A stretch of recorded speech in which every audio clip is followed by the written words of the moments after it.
To order, je déclare cette séance ouverte. Bienvenue à la 24e. Welcome to the 24th meeting of the Special Committee on the COVID-19 pandemic.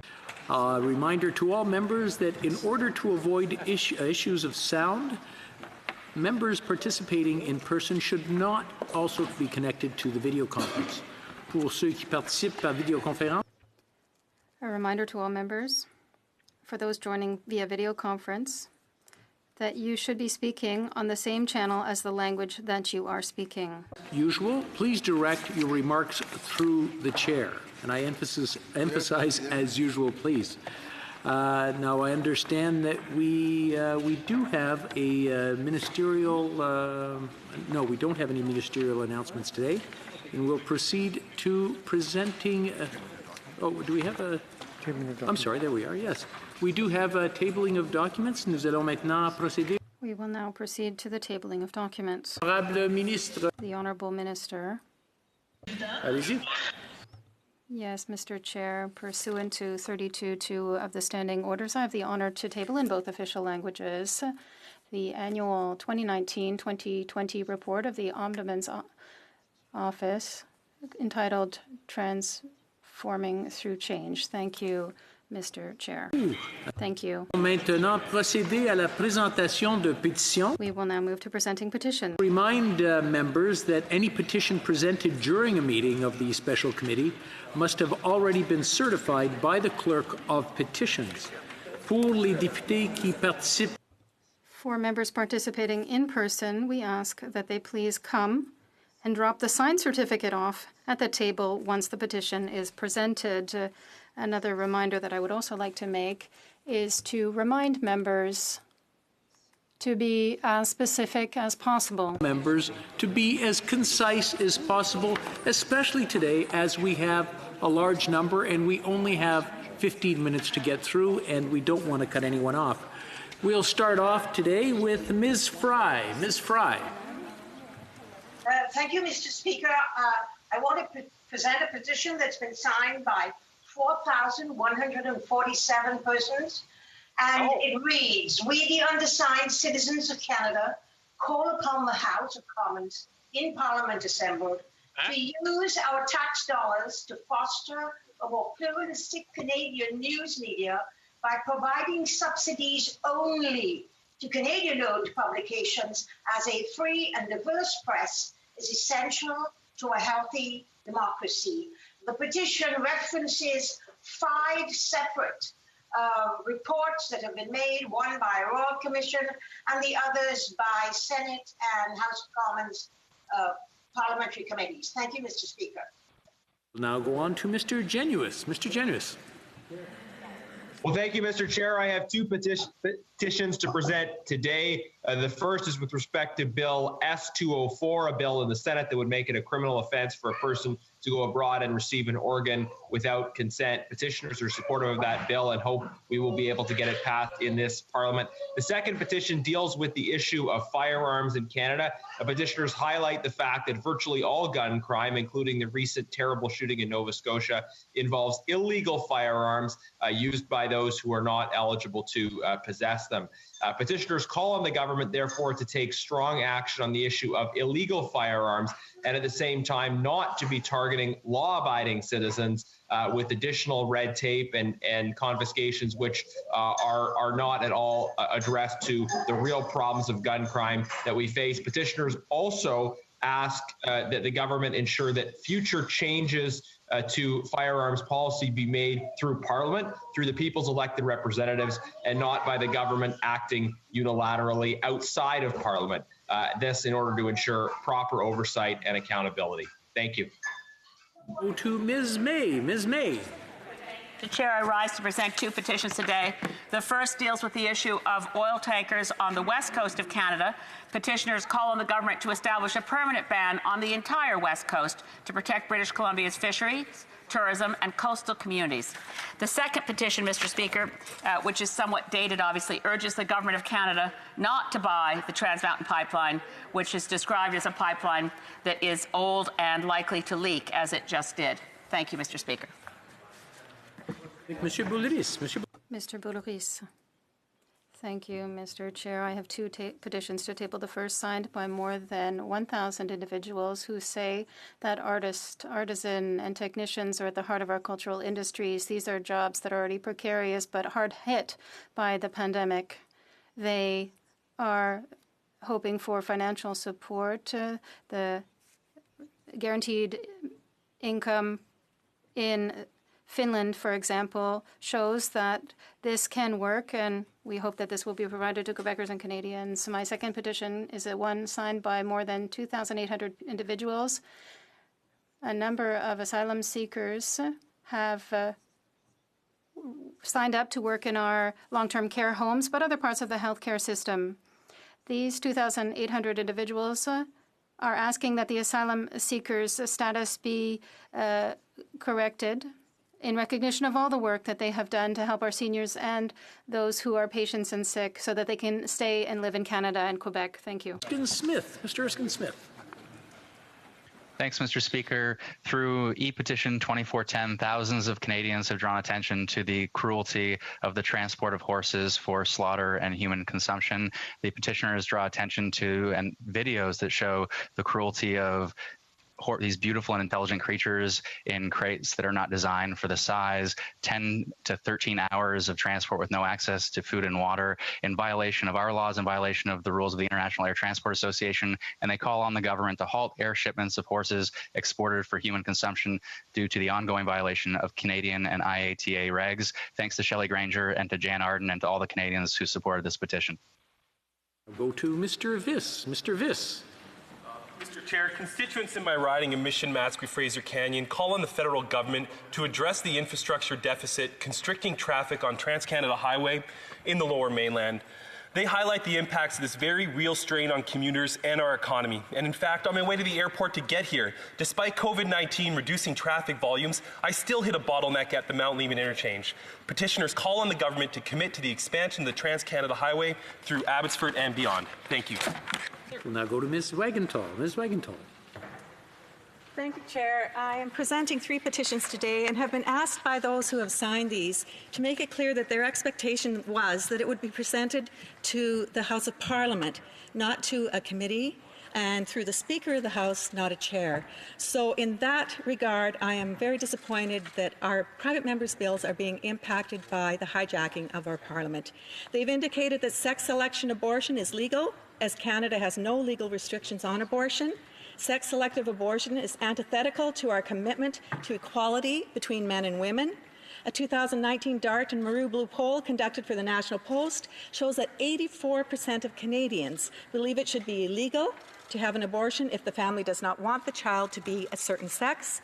International organizations, including the World Health Organization, United Nations Women, and United Nations Children Fund, have identified unequal sex ratios at birth as a growing problem internationally. However, Canada's healthcare professionals have also recognized sex selection as a problem here in Canada. Therefore, we, the undersigned citizens of Canada, call upon the House of Commons to pass a criminal code prohibition of sex selection abortion. Nous allons maintenant.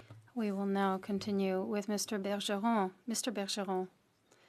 Mr. Chair, I have the pleasure to table a petition signed by over 900 people from the South Shore of Montreal, given the different operations that are happening at night at the airport. The signatories are asking the government to take concrete action deemed necessary to ensure that the flight zone and the corridors are limited above residential areas for all aircraft, that St. Hubert Airport regulate its activities to ensure health and safety, curfew, etc., that the airport authority be subject to an exhaustive impact study on anything that could have an impact on the quality of life, health, and the safety of citizens, that an independent accountability committee with nonpartisan citizens and experts be created to manage the nuisances coming from this airport, and for that it fall under the Longueuil municipality, and to ensure that a majority of the members on the council, on the Board of Authority, be citizens.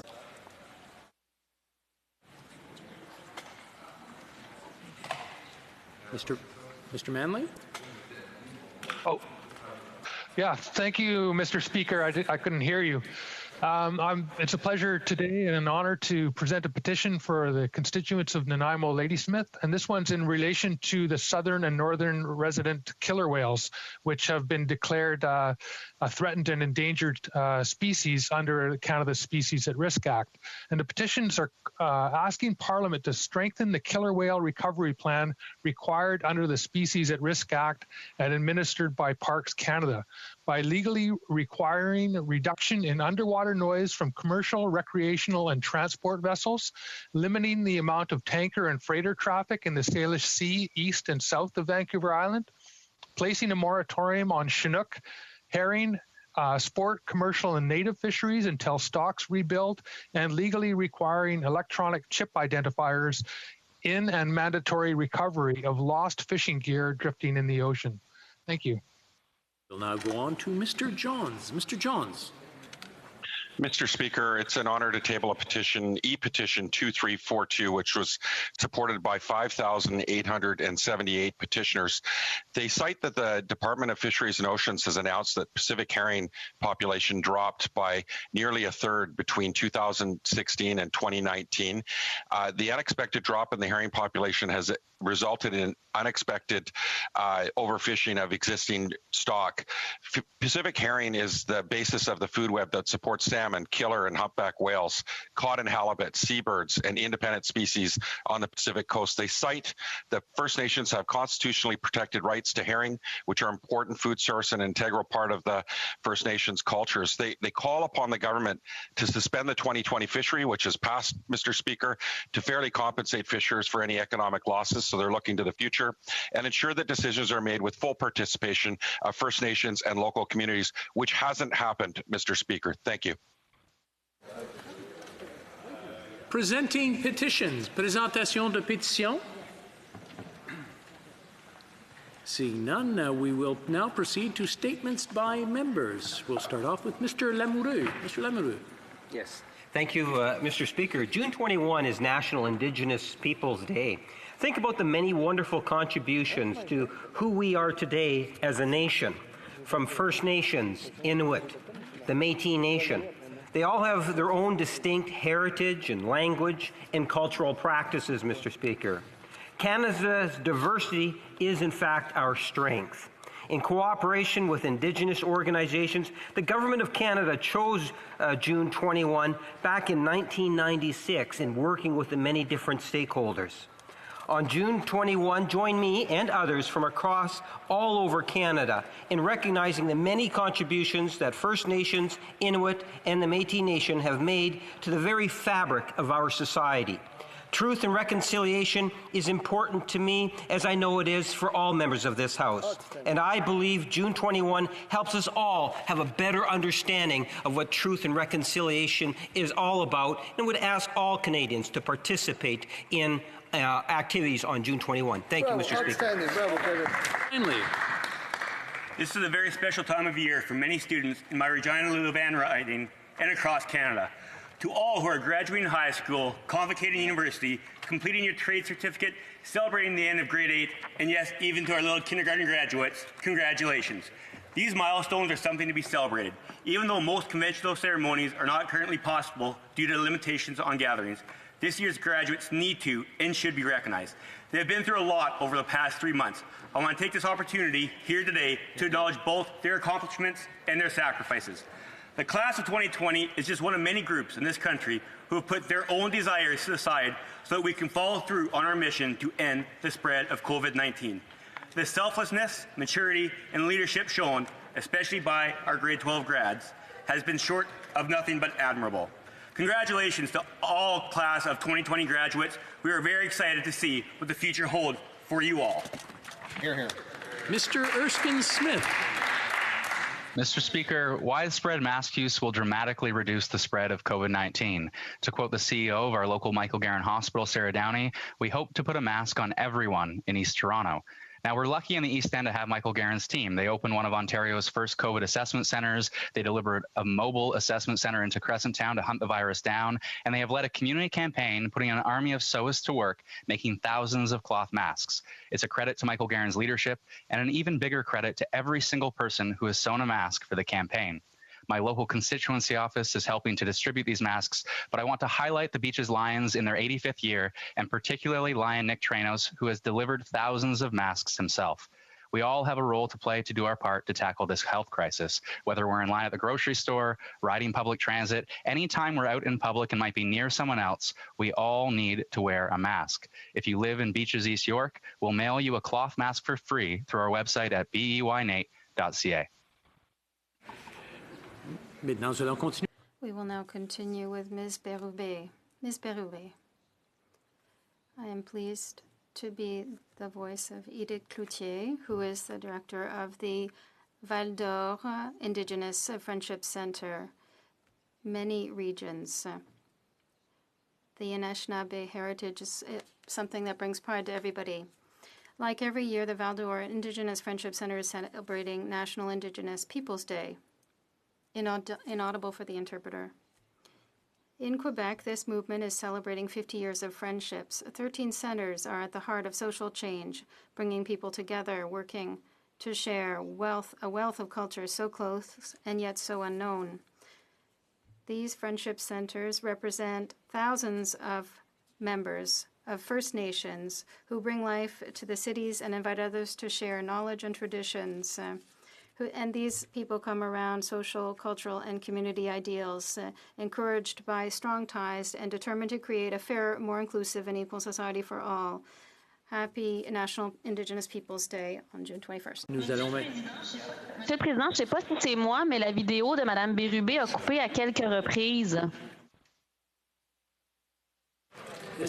Oh, Ms. Berube, the video cut out several times.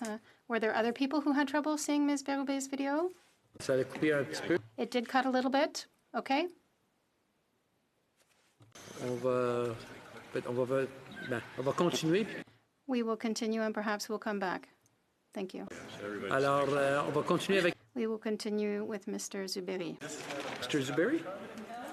I understand he's having some camera issues, so what we'll do is we'll skip over and come back to him and go to Mr. Falk. Mr. Falk. Thank you, Mr. Chairman. Last week, I posed questions to the Liberal House Leader who tried his best not to answer any questions on behalf of the Prime Minister. I asked if the Prime Minister really believes that Parliament works best when elected officials hold government to account. Why did he shut down Parliament for months on end? The response? Lots of words, no answers. During this time of COVID-19, Prime Minister Trudeau told Canadians to go home and stay home. I asked Minister Rodriguez, did the Prime Minister really say that? It was a simple question. That question, too, was again met with no answers. And finally, I followed up with, did the Prime Minister disregard not only provincial regulations, but his own directives when he crossed provincial boundaries to his weekend getaway to the Quebec cottage? Again, lots of words, but no answers. Canadians are tired of all these nonsensical responses. Mr. Chairman, the non-answers that Canadians are receiving from Liberals expose the Prime Minister's blatant disregard for truth and transparency.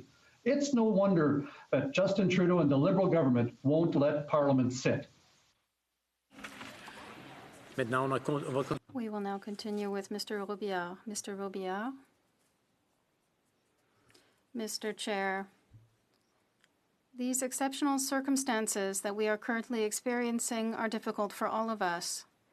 I want to take this opportunity to send a message of hope and encouragement to all my constituents in Laval, most specifically to all our seniors. Our government is working and has been working tirelessly since the beginning of this crisis to ensure financial security for all Canadians, particularly for seniors.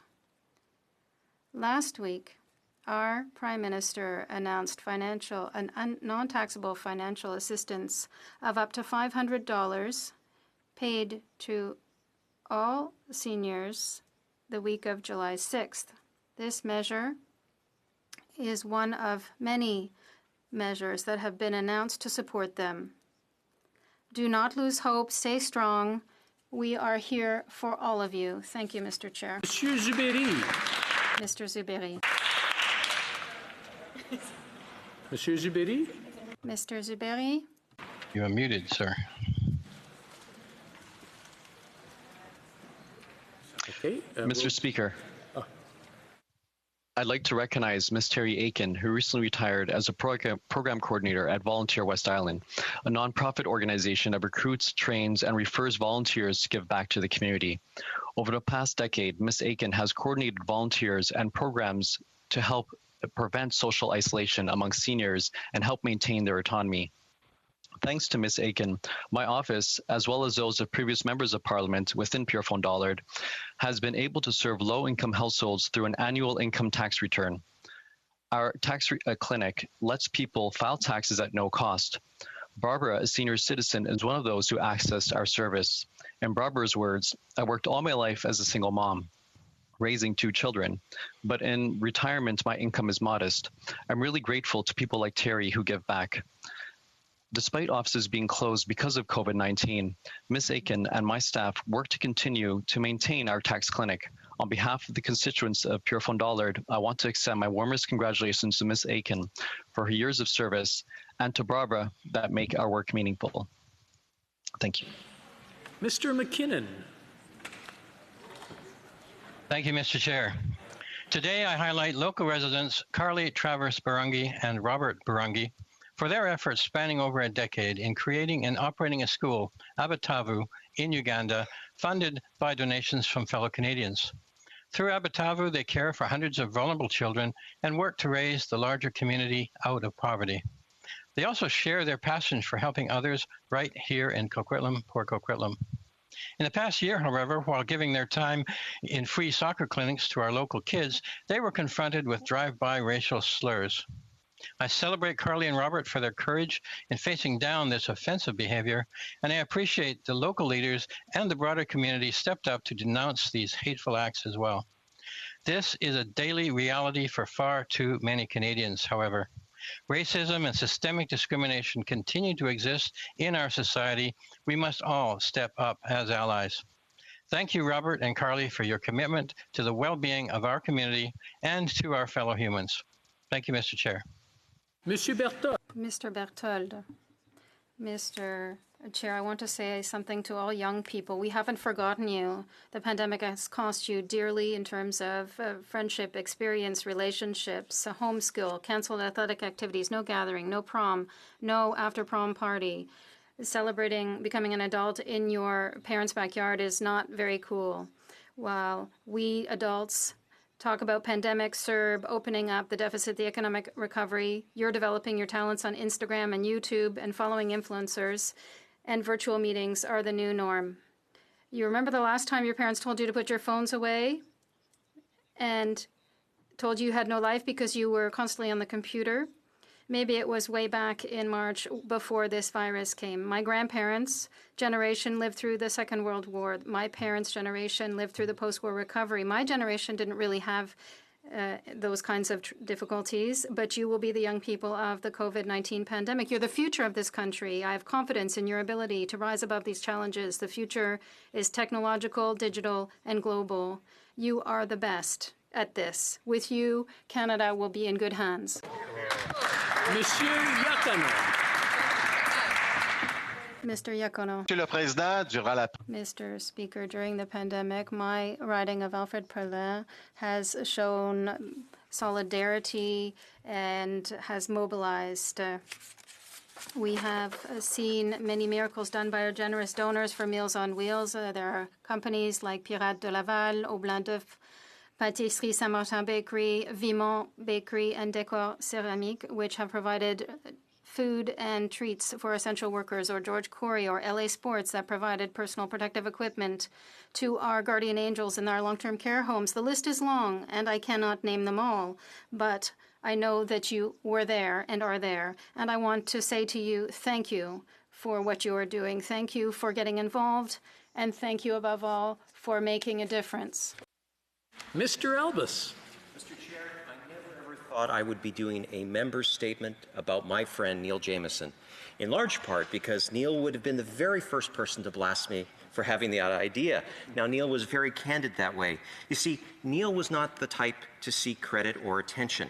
He was one of those persons who, while successful in business, was even more successful quietly toiling away in the background. He had a real passion for youth sports, in particular his Penticton Vs, and he enjoyed racing cars at the local speedway. Neil contributed to far more causes than I could possibly tell you in this short period of time, but I will say this. There are many necessary ingredients needed to build a vibrant community, none of which come together by accident. They happen because behind the scenes, people like Neil Jameson work hard, give back, and build a stronger country for us all. I am sad to say earlier this month we lost Neil to cancer. He was 60 years old, a father to Jackson, a husband to Michelle, and a community leader. Neil was a great friend to us all, and we will not forget him. Rest in peace, Neil. Rest in peace. Mr. Upar. Mr. Chair, the economic turmoil in Alberta did not start because of COVID-19 or the decline in oil prices. Since this government took office in 2015, hundreds of thousands of jobs have been lost. Billions of dollars of investment has left the energy industry because of disastrous policies brought in by this Liberal government. Policies like C-69, the No More Pipelines bill, C-48, the tanker ban, and the job-killing carbon tax. Alberta's energy industry creates thousands of jobs right across Canada and pays for much-needed infrastructure right across the country. Months ago, the Liberals promised support for the energy industry, but Albertans are still waiting. Alberta's innovation and prosperity is a necessity for Canada's economy to recover from this pandemic. It's time that this government supports the energy sector and let it prosper, not strangle it with overregulation and half-hearted efforts of support. Why don't the Liberals see that when Alberta prospers, all of Canada prospers? Ms. Pickett.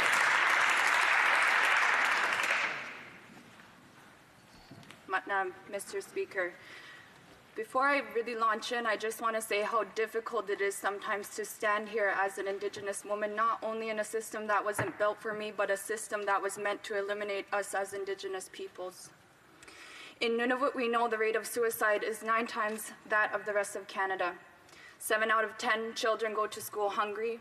1 in 3 people live in overcrowded or moldy homes. Women in the North are 3 times likely to experience a violent crime. Systemic and systematic racism is real. Mr. Speaker, National Indigenous Peoples Day is on June 21st, as has been mentioned repeatedly today. And even though Indigenous peoples in Canada have been and continue to face incredible inequality, we have strong and beautiful contributions to make. Whether that's in the arts, in music, in education, medicine, or politics, every aspect of life. Mr. Speaker, we're done with empty words and sympathy. Systemic and systematic racism is real.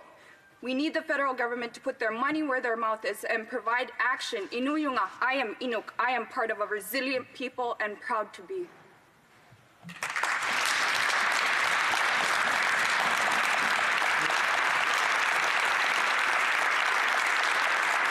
Madame de Bellefeuille. Ms. de Bellefeuille. Ms. de Bellefeuille. Mr. Chair, you know, I have great admiration for people who are talented with extraordinary talents, guided by his passion for peonies. Mr. Martis Muikind, a horticulturist and former mayor of Salaberry de Valleyfield, placed all of his love, his creativity, and expertise over the past decade in creating a new peony of a wonderful, beautiful pink. This majestuous peony was developed and entirely bred in my riding and will be officially called the Pauline Marois. Jocelyne Hudon said this about this horticultural masterpiece, inspired by the strength and the conviction of its namesake. The Pauline loudly and firmly proclaims its independence by boldly opening its petals. Upright on its stalk, the Pauline does not bend in the wind and spreads its stamens to cover the fields, like the general taking control of her country. What a beautiful text that so well expresses how important Ms. Marois is to Quebec. What a beautiful way Mr. Muykind, to pay tribute to someone's life's work. My sincerest thanks. Mr. McCauley. Mr. Chair, there's many people in Edmonton West who have stepped up in support of our community during this crisis. While there are too many to list, I'd like to highlight our faith leaders who continue to serve their congregants virtually and also Edmontonians as a whole. I want to thank Pastor Bennett and the West Edmonton Christian Assembly for collecting food for those in need. To Isam, Yasin, Haika, and Imans Bassam and Nasser from Rama Mosque for partnering with Capital Region Housing to deliver hundreds of backpacks. Rabbis Ari and Zali for hosting Zoom gatherings and helping seniors. Father Francis and Annunciation Church for making face masks for visitors to the Misericordia Hospital. Father Leo and Good Shepherd Church for making food hampers for the needy. Thank you to all of our faith leaders for continuing to serve during this crisis, not only their flock, but to all Edmontonians of all faiths. Ms. Zahn. Thank you, Mr. Speaker. On the morning of Sunday, April 19th, my constituents and I awoke to a devastating tragedy that was playing out in our normally peaceful little corner of the world here in Cumberland, Colchester, Nova Scotia. A 13-hour rampage through the countryside, the largest mass shooting in Canada. An act of violence by an angry, abusive man with a history of domestic violence and access to guns. A lethal combination. Thus proving that private violence can become public violence and must be taken seriously as a danger to public safety. Thank you to Canadians who reached out to Nova Scotians from coast to coast in our time of grief. We now reach out as allies to denounce misogyny, systemic racism, casual cruelty, and calculated brutality, because the fight for social justice never sleeps. Thank you, Mr. Speaker. We will now proceed to questions to ministers. Suspend the proceedings twice in order to allow employees who provide support for the meeting to substitute each other very safely. First up is the Leader of the Opposition, Mr. Scheer. Mr. Scheer. Thank you very much, Mr. Chair. Monsieur le Président. Chair, the Prime Minister seems to be seducing everyone to win a seat on the UN Security Council instead of presenting himself to Parliament and correcting gaps in his programs for Canadians. The Prime Minister often stayed at home to support people from other countries. Why is the Prime Minister spending so much time following his personal ambitions and turning his back on Canadians while we're going through the worst crisis in our history? The Right Honourable Prime Minister. Chair, the Conservatives are the only ones who don't understand that this is a global pandemic. And this isn't something we can solve alone. It's something we have to work on with the international community. So the efforts I've been making for several months now, and the conversations I've had with leaders, and through the investments I've made in safety, well, we're going to continue to work with the rest of the world to face these challenges and help Canadians to create a better world. Mr. Scheer. Mr. Speaker, the Prime Minister claims he's been making these phone calls to talk about a coordinated response to COVID-19. On June 11th, the Prime Minister had a call with the Sultan of Oman. So I'd like to ask the Prime Minister, will he today condemn Oman's repeated arrest of anti-government protesters? The Right Honourable Prime Minister. Mr. Speaker, we've continued to be engaged around the world on issues that matter to Canadians, whether it's defeating COVID-19, making investments, or working with partners around the world to advance common causes. We're going to continue to engage in the world because that's what Canadians expect. Here. But he won't condemn that human rights abuse. I'll give him another chance. On May 6th, the Prime Minister had a phone call with the Emir of Qatar. Will he condemn Qatar's use of slave labor to build a soccer stadium? The Right Honourable Prime Minister. Mr. Speaker, Canada has long been engaged in the world, including with people who we don't always agree. But it is important to work together on issues where we do agree and make sure that we're continuing to speak loudly and strongly for human rights, which Canada always does. When it comes to personal vanity product, he won't condemn human rights abuses. He just calls them disagreements. Well, on June 11th, the Prime Minister spoke with the President of Rwanda. Will the Prime Minister condemn the murder, frequent arrest, torture, and imprisonment of opposition politicians and investigative journalists? Yes or no? Right Honourable Prime Minister. Mr. Speaker, over the past months and indeed years, Canada has re-engaged with Africa. We've worked with a number of strong African leaders on issues that matter to people, while at the same time highlighting how our support and our working together can improve the situation around human rights right across the continent. We will continue to work with leaders across Africa. That was a yes or no question. The Prime Minister can't bring himself to criticize dictators and despots around the world who abuse human rights. And we know that he likes to fund UNRWA to curry favor with nations who are ideologically opposed to Israel's right to exist. Not only has UNRWA helped the terrorist organization Hamas and provided educational materials that attacks Jews, just last year its leaders were found to have been involved with, quote, sexual misconduct, nepotism, retaliation, discrimination, and other abuses of authority for personal gain to suppress legitimate dissent and to otherwise achieve their personal objective. Why is the Prime Minister funding UNRWA? The Right Honourable Prime Minister. Mr. Speaker, we made the decision to restore funding to UNRWA because we know that working towards peace and prosperity in the Middle East go hand in hand. We have brought in greater safeguards and greater accountability for UNRWA through our involvement in it, but we also know that creating better opportunities and better support for people in the region is part of the path towards peace. Mr. Scheer. Well, Mr. Speaker, the Prime Minister's record on foreign affairs has been a complete disaster. He surrendered to Donald Trump, offering up concession after concession. He went to China to get a free trade deal, and all he came home with was a nickname from the Communist Party that is so offensive, the Speaker has ruled I can't repeat it in this chamber. His erratic behavior during the Trans-Pacific Partnership talks angered our allies in Australia and Japan. Of course, who can forget his disastrous trip to India? So, Mr. Speaker, which one of the Prime Minister's foreign policy blunders is he most embarrassed by? The Right Honourable Prime Minister. Mr. Speaker, after 10 years of neglect and embarrassment on the world stage, Canada re-engaged 5 years ago, and in that time, we've become the only G7 country to sign a free trade deal with every other G7 country. We've led the way on multilateralism. We've secured our most important trade partnership at a time of protectionism, of challenges with the United States. We've moved forward on protecting millions of Canadian jobs, and we did that in a Team Canada approach where premiers across the country, including Conservative premiers, stepped up. It's only the Conservatives in Ottawa that continue to put politics. We'll now go on. We will now move to Mr. Blanchet. Mr. Blanchet. Thank you very much, Mr. Chair.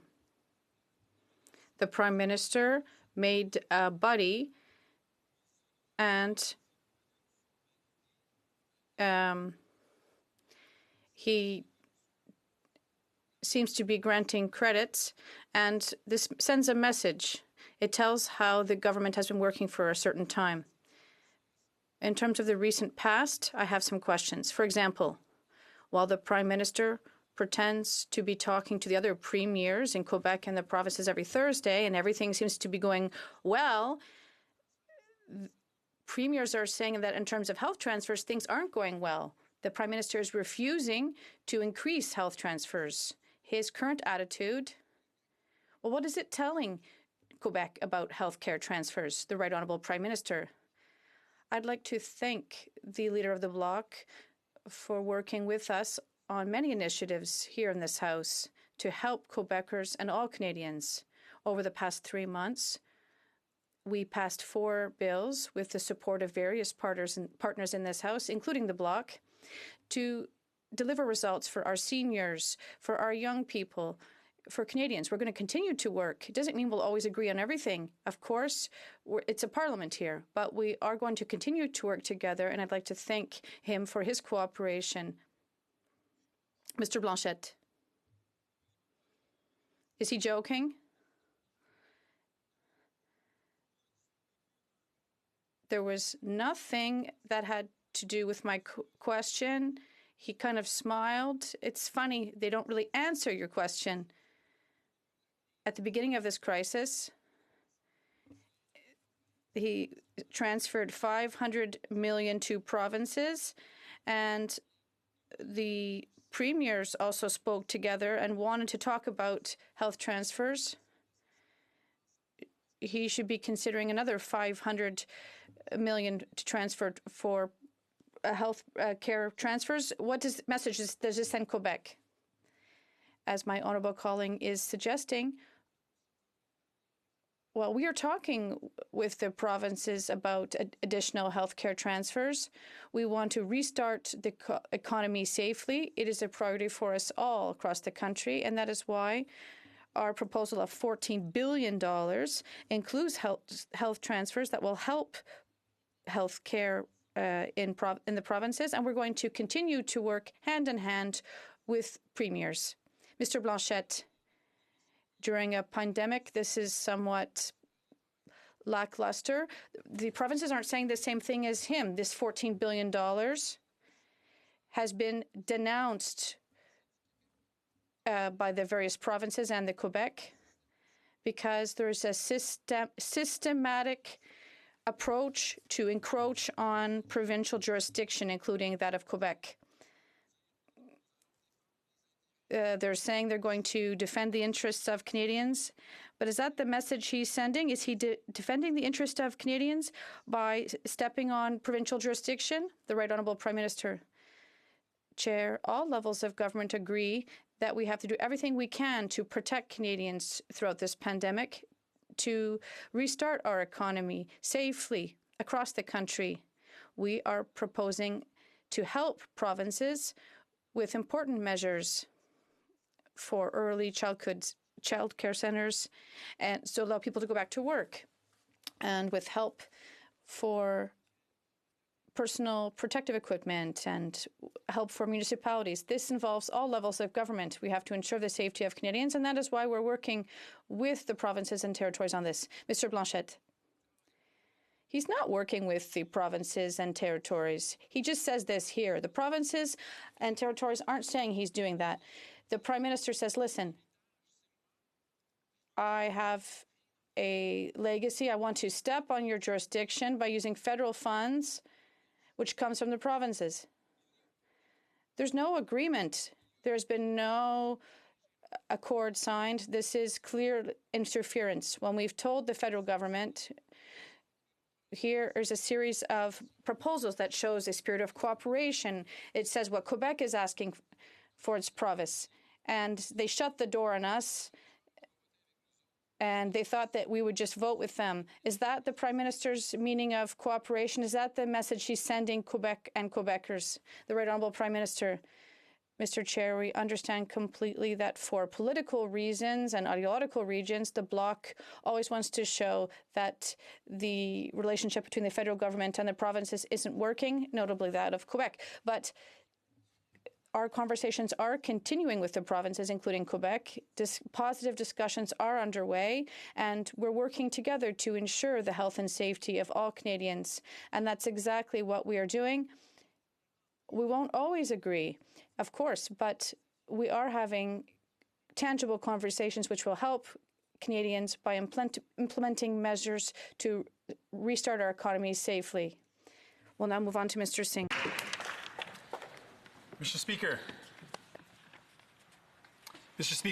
families were weeks away from not knowing if they could put food on the table before the government finally extended the benefits to help Canadians out.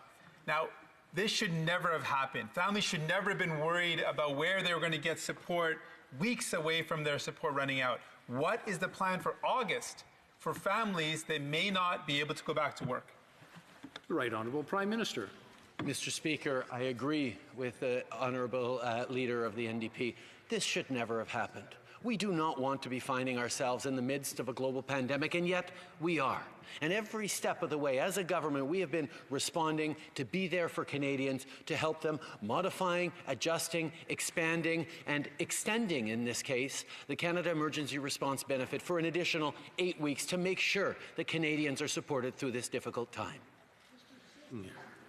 Mr. Speaker, will the Prime Minister accept and admit that the EI system is broken for most Canadians? The Right Honourable Prime Minister. Mr. Speaker, one of the things this pandemic has shown is we need to do better around vulnerable Canadians, and we need to look at what we can do right now to help people, but we also need to look at the longer term, including... Back to Mr. Singh. Mr. Singh. Will the Prime Minister fix EI so it helps all Canadians in need? Honourable Prime Minister. Mr. Speaker, we're always happy to move forward on improvements to our systems to help more Canadians, and that's something that we're very much looking at every single day. We're to Mr. Singh. Est-ce que le Premier ministre Will the Prime Minister enhance employment insurance so we can help all those in need? The Right Honourable Prime Minister. Chair, our priority right now is helping people who need help immediately. Enhancements and modifications to help more people. We're going to go to Mr. Singh. Canadians living with disabilities have been ignored throughout this pandemic. We've forced and pushed the government to commit to helping Canadians living with disabilities almost 2 months ago, but still there is no help for them. When will Canadians living with disabilities get the help they need? The Right Honourable Prime Minister. Mr. Speaker, from the beginning of this pandemic, the Minister of Canadians with Disabilities has worked with the community, worked to help out, and we as a government have stepped up on helping many, many people. There is more to do, which is why we put forward legislation to send extra help to people with disabilities. Unfortunately, politics got in the way of that. We will continue to work on how to help people with disabilities. Mr. Singh. One moment, there is a point of order. Ms. LaRoche. Inaudible for the interpreter. Just see if everything's being translated. Est-ce que c'est traduit? Is this being interpreted? When I speak in English, can you hear me in French? I have to speak in English. Can you understand? Is it being translated? OK, parfait, c'est arrangé. Perfect. The problem has been solved. Thank you very much. Ça aide beaucoup, oui, quand on parle. Yes, it helps to speak the correct language. To Mr. Singh. Mr. Singh. Thank you, Mr. Speaker. New Democrats are prepared to support legislation that helps all Canadians living with disabilities. When will the government bring forward legislation that helps them? We will support that legislation right away. The Right Honourable Prime Minister. Mr. Speaker, we brought forward such legislation last week. Unfortunately, the Conservatives denied unanimous consent to be able to move forward to help people with disabilities with an extra $600. Back to Mr. Singh. Mr. Singh. It's been over 2 months. Canadians with disabilities need that help right away. And it's a matter of choices that this government's making in terms of who they're choosing to help and who they're not helping. We just learned today, what we've known for a while, that the wealthiest 1% of Canadians own as much as the bottom 40%. Will the Prime Minister make a choice to make the super wealthy pay their fair share? The Right Honourable Prime Minister. Mr. Speaker, since we came to office, we've moved forward on making the tax system fairer, on ensuring that everyone pays their parts. The first things we did was raise taxes for the wealthiest 1% so we could lower them for the middle class and people working hard to join it. We will continue to focus on helping vulnerable Canadians in this pandemic and going forward. Singh. Mr. Speaker, the right wing is going to be talking about fiscal prudence, and I think it's a great thing to talk about. But fiscal prudence doesn't mean cutting services to people. It means cutting giveaways to the wealthiest. Will the Prime Minister commit today to closing offshore tax havens, to closing loopholes that allow the wealthiest to continue to concentrate the wealth in their hands while working people suffer? The Right Honourable Prime Minister. The Liberal Party has always been the party that has understood fiscal responsibility goes hand in hand with helping the most vulnerable. We came into this COVID crisis with the best balance sheet in the G7. We've put that to use to help Canadians get through this, and we will have an economy that will come roaring back because of the strength of all Canadians. We'll now stop for a quick pause so that our employees can, our staff can switch in a safe way.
Nous allons maintenant. We will now move on to Mr. Reyes. Mr. Reyes.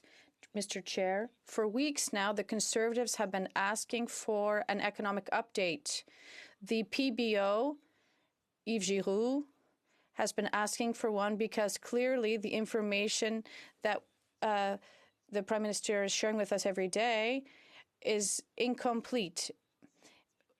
The former PBO also announced this. What we've learned this morning from the mouth of the PM himself, there's a new term to give us some technical information. We won't have an economic update or a budget. We will have an economic snapshot. That's rather incredible what we've learned today. So my question is, how come wait till July when all parliamentarians will be at home with their citizens and Canadians will be on vacation and journalists will be taking a well-deserved break? Why does he wait for that date to give us the information? It is a lack of respect for all parliamentarians here and all Canadians who need to know where things at in terms of government spending. Why? The Honourable Minister. Mr. Chair, since the beginning of this crisis, we know that it's very important to be transparent with Canadians.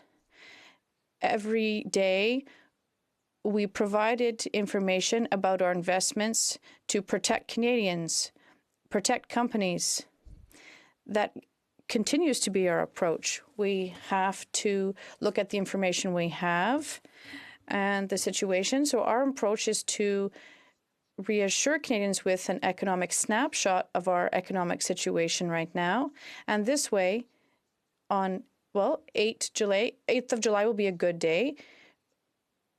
We will be able to give a prudent overview of our economic situation and of our investments. Canadians will have the necessary information, and we will have the necessary information for future planning. Mr. Reyes.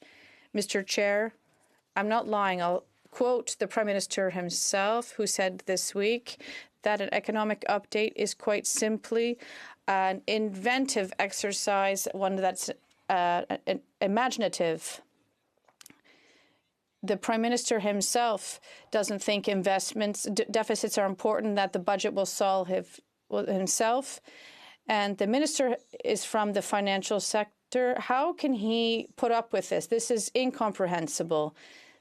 The Newfoundland government provided an economic update on June 4th. Saskatchewan tabled a budget on June 15th. And Quebec will be doing so as well. And our Prime Minister isn't able to table an economic update. If it's an imaginative exercise, like he says, how come the provinces can give the state of their finances and they can't? The Honourable Minister. Mr. Chair, I think that the member knows that we are now in a crisis. Our economic situation is very dynamic. We have to consider the situation of all 10 provinces and territories to make sure we look at our situation now. And that's our approach. With a cautious recovery, we'll have more information in the future and we'll be able to analyze our current situation. And that will be a lot of information for Canadians, and that's very important for our future planning. Mr. Reyes, we want to know now if our finance minister knows the figures. What is the deficit since the beginning of this pandemic? The Honourable Minister. Mr. Chair, we've made direct investments in Canadians and in companies for more than $150 billion. Mr. Reyes, how much did the CERB cost over the past 3 months? And now we're extending it. How much did it cost over the past 3 months? The Honourable Minister. Mr. Chair, I would be happy to give the snapshot in coming weeks to ensure Canadians. Mr. Reyes. Mr. Chair, we'll be voting on supply today. They've announced an extension of the CERB, and the minister can't even tell us how much the CERB cost over the past 3 months. It's a lack of respect for all Canadians who are paying with their taxpayer dollars for the announcements that the Prime Minister is making every day in front of his house. So how much did the CERB cost over the past 3 months? And it's a simple figure that the Minister clearly knows. The Honourable Minister, Mr. Chair, we know that more than 8 million Canadians are getting this CERB. This is a very important program to protect Canadians, and it's $500 a week. So you can do the math, that's clear, but something we're going to do now is to extend the CERB to protect Canadians, and I think with a cautious recovery, we'll have fewer and fewer people on the CERB. Ms. Dencho. Liberals announced the Canada Student Service Grant over 2 months ago. The program was supposed to encourage students to volunteer in their communities with a $5,000 grant incentive for school this fall. We've received no details in those 2 months, and really there's only 2.5 months left of summer, so it's really now or never. Will this program be launched by the end of June, yes or no? The Honourable Minister. Mr. Speaker, I appreciate the member taking the time to recognize the importance of youth being able to participate. Not only have we brought forward and modified the Canada Summer Jobs Program, we have actually created a suite of programs so that students and young people in our country can be part of the solution and help heal communities. And the Canada Student Service Grant will be doing exactly that. Yes, information will be coming out shortly. We know that the I Want to Help portal will be launched. Ms. Dencho. Ms. Dencho. To me, the minister has no idea when the program is going to be launched. This government is really fabulous at making announcements, but their follow-through is really not so fabulous. Point in case, despite another exciting announcement over 2 months ago, the Commercial Rental Assistance Program, CECRA, has failed to live up to the Liberal hype. Less than 300 businesses have had access to this program in Manitoba, and only $39 million of the $3 billion allocated for this program has actually been used, which means it's only lived up to 1.3% of its potential. Is the government revamping the CECRA program, yes or no? The Honourable Minister. Actually, Mr. Speaker, I want to thank the member for the question. What we've seen over the course of the last few weeks is that the provinces have come on board and decided to, in many cases, restrict evictions for commercial tenants. This has been an important part of the discussions we've had with them over many weeks. And in that regard, what we're seeing with the CECRA program, with the rent program, is that we're getting more and more applications. I'm encouraged with the pace that we're seeing it come on board right now, and I'm looking forward to presenting more information as we have more applications. Ms. Dencho. There's no incentive for landlords to sign up for this program. It's not working. It has very little uptake, and the minister is aware of this. The program needs to be revamped if it's going to be effective. My constituent, Sarah Lynn, has been separated from her American fiancé for well over 100 days.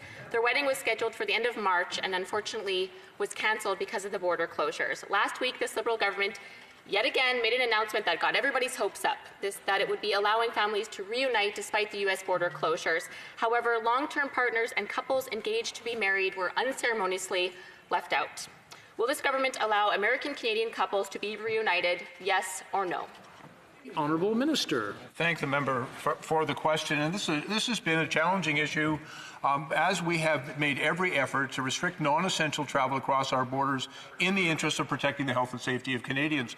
And as the member quite rightfully indicates, that this last week we, by order in council, allowed for the families to be able to stay together, married couples and other family members, so that when a non-status spouse came to the border, that we didn't separate those families.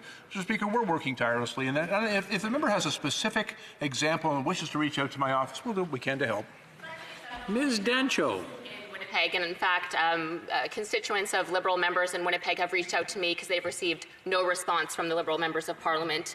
That answer, Mr. Chair, really doesn't come close to being adequate to make up for the hardships faced by these couples from the Liberals' inaction.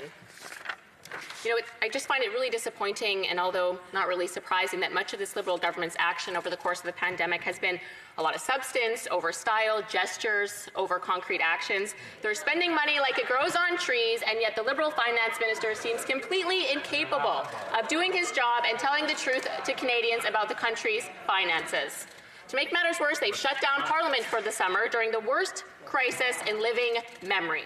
So we will have no opportunity to fix these broken programs or the new problems that are surely to emerge this summer. My constituents depend on the competency of this government and the programs they announce. On behalf of them, I say to this Liberal government, do better. Canadians deserve it. Minister. Mr. Speaker, I just want to point out to the member that the measures that we put in place for Canadians have had an enormous impact on people's situation and an enormous impact on our ability to weather the storm. When 8 million Canadians are on the Canada Emergency Response Benefit, I think we can see the scale. When more than 660,000 small businesses get loans, I think we can see the scale. So to say that these measures have not been materially important is actually completely missing the point. We will continue to support Canadians even when Conservatives tell us not to. Even when they say that the programs aren't working, we will look at the real impacts they're having on Canadians and on Canadian families and on Canadian businesses and continue to provide support in the face of irresponsible challenges. Mr. Workington. Well, thank you. The minister continues to fail Canadians. 84 days ago, the finance minister said that there would be help for Canada's oil and gas sector. He said it would be in place within hours, if not days. To the minister, how many companies have now received the promised liquidity support that he promised? Honourable Minister. Mr. Speaker, I think it's important to know that we have had literally tens of thousands of companies in Alberta among the hundreds of thousands of companies across the country that have accessed the Canada Emergency Business Account. We've had companies from Alberta look at the large... We'll now go back to Mr. Workington. Mr. Workington. Mr. Speaker, the minister continues to mislead Canadians. The oil and gas representatives say that not a single company has received the promised liquidity through BDC, loan guarantees through EDC, or funding through the Methane Reduction Fund. When will the Prime Minister, when will the minister fulfill his promise and give the supports to these companies? Minister. Mr. Speaker, we will continue to work to support enterprises across the country. The programs we put in place are having an impact. We're making sure that those programs are able to be delivered, and the reserve-based lending approach under the BCAP program will certainly be there to help those companies in the energy sector in Alberta to weather this challenge. Workington. The minister said 84 days ago that liquidity would be available to these companies within hours, if not days. Can the minister name one company that has received the promised liquidity supports? The Honourable Minister. Mr. Speaker, we'd be happy to get to the member, if he requests directly to my office, the lists of companies that have gotten many different forms of loans, and there will continue to be opportunities for companies to get further loans. Mr. Workington. Mr. Workington. Is the minister calling oil and gas representatives liars who say that nobody has received this support as of yet?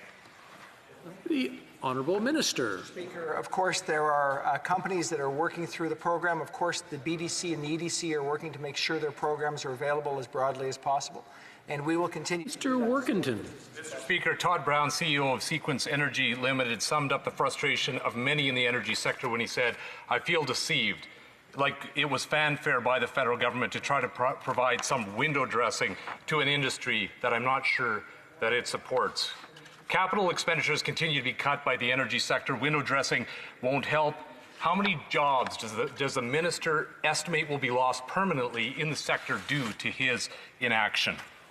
The Honourable Minister. Mr. Speaker, I think we need to acknowledge that the energy sector in Alberta is going through extremely challenging times. That is absolutely the case, and it's for that reason that we've put in place a number of different alternatives for those businesses to get access to credit. We'll continue to work to make sure that those access to credit programs are available. They're able to support businesses in this time of need so that they can support their employees and keep them employed. Mr. Workington. Mr. Speaker, in Budget 2018, the Liberals gave manufacturing 100% deductibility for clean tech and emission-reducing capital investment. Oil and gas sector, which is already the largest private sector investor in clean tech, was exempt from this announcement. Will the minister now extend it to oil and gas companies? Honourable Minister. Mr. Speaker, we continue to be focused on measures that are going to have an impact on businesses as they face up to the COVID-19 challenge. And there will be things that we will need to continue to look at in the future. That's not a measure that we're currently examining. Mr. Workington. Mr. Speaker, maybe he'll consider this one. C69 was Hibernia, the Hibernia project was given an exemption to C69 because of flaws that we identified early when this government was passing that legislation. The exemption was given to ensure that jobs could be saved. Will that exemption be given to all other provinces that produce energy in this country? The Honourable Minister. Thank you, Mr. Speaker. I think the honourable member should go back and look at Bill C-69, which improved the environmental process in Canada to ensure that good projects could go ahead and that they were good projects.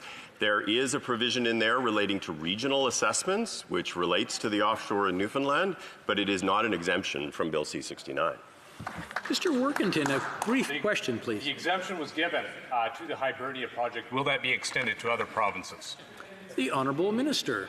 I'm sorry, but the honourable member is simply incorrect. There is no exemption to Bill C-69. This is a regional assessment that was done for the purposes of exploratory drilling off the East Coast. Mr. Workington, a 10-second question, if you'd like.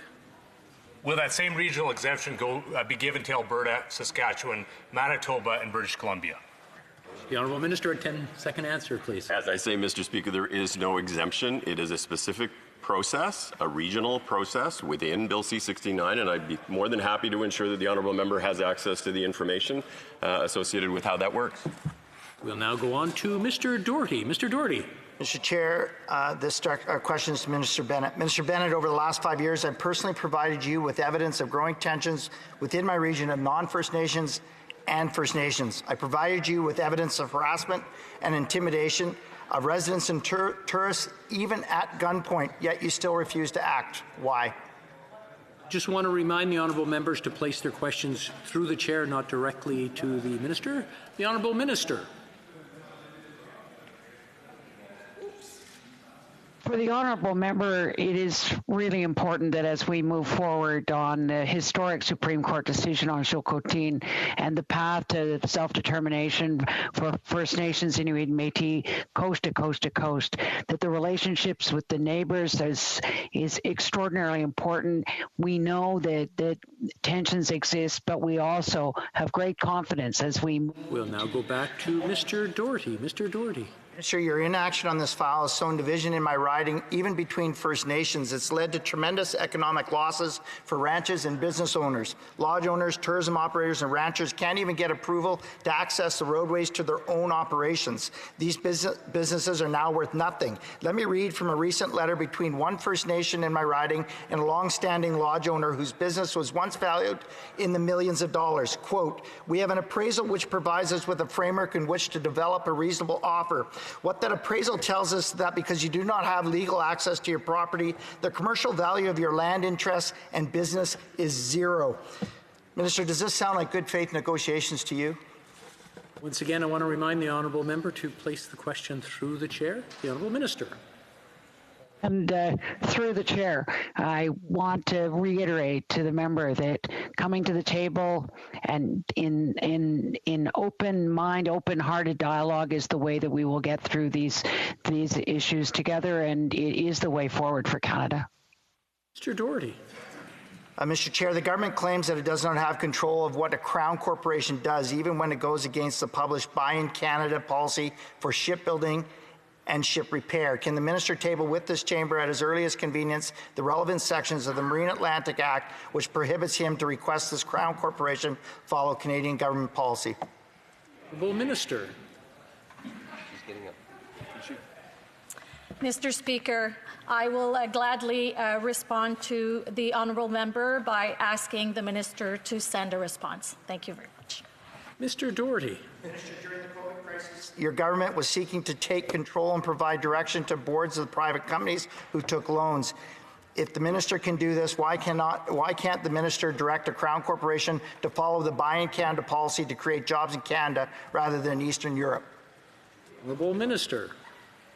Mr. Speaker, we are certainly not trying to take responsibility for private sector boards of directors. In putting forth the large enterprise financing facility, we've acknowledged that there may be occasions in which the federal government might want to have an observer status, but that is nothing like taking control of a board of directors. Mr. Doherty.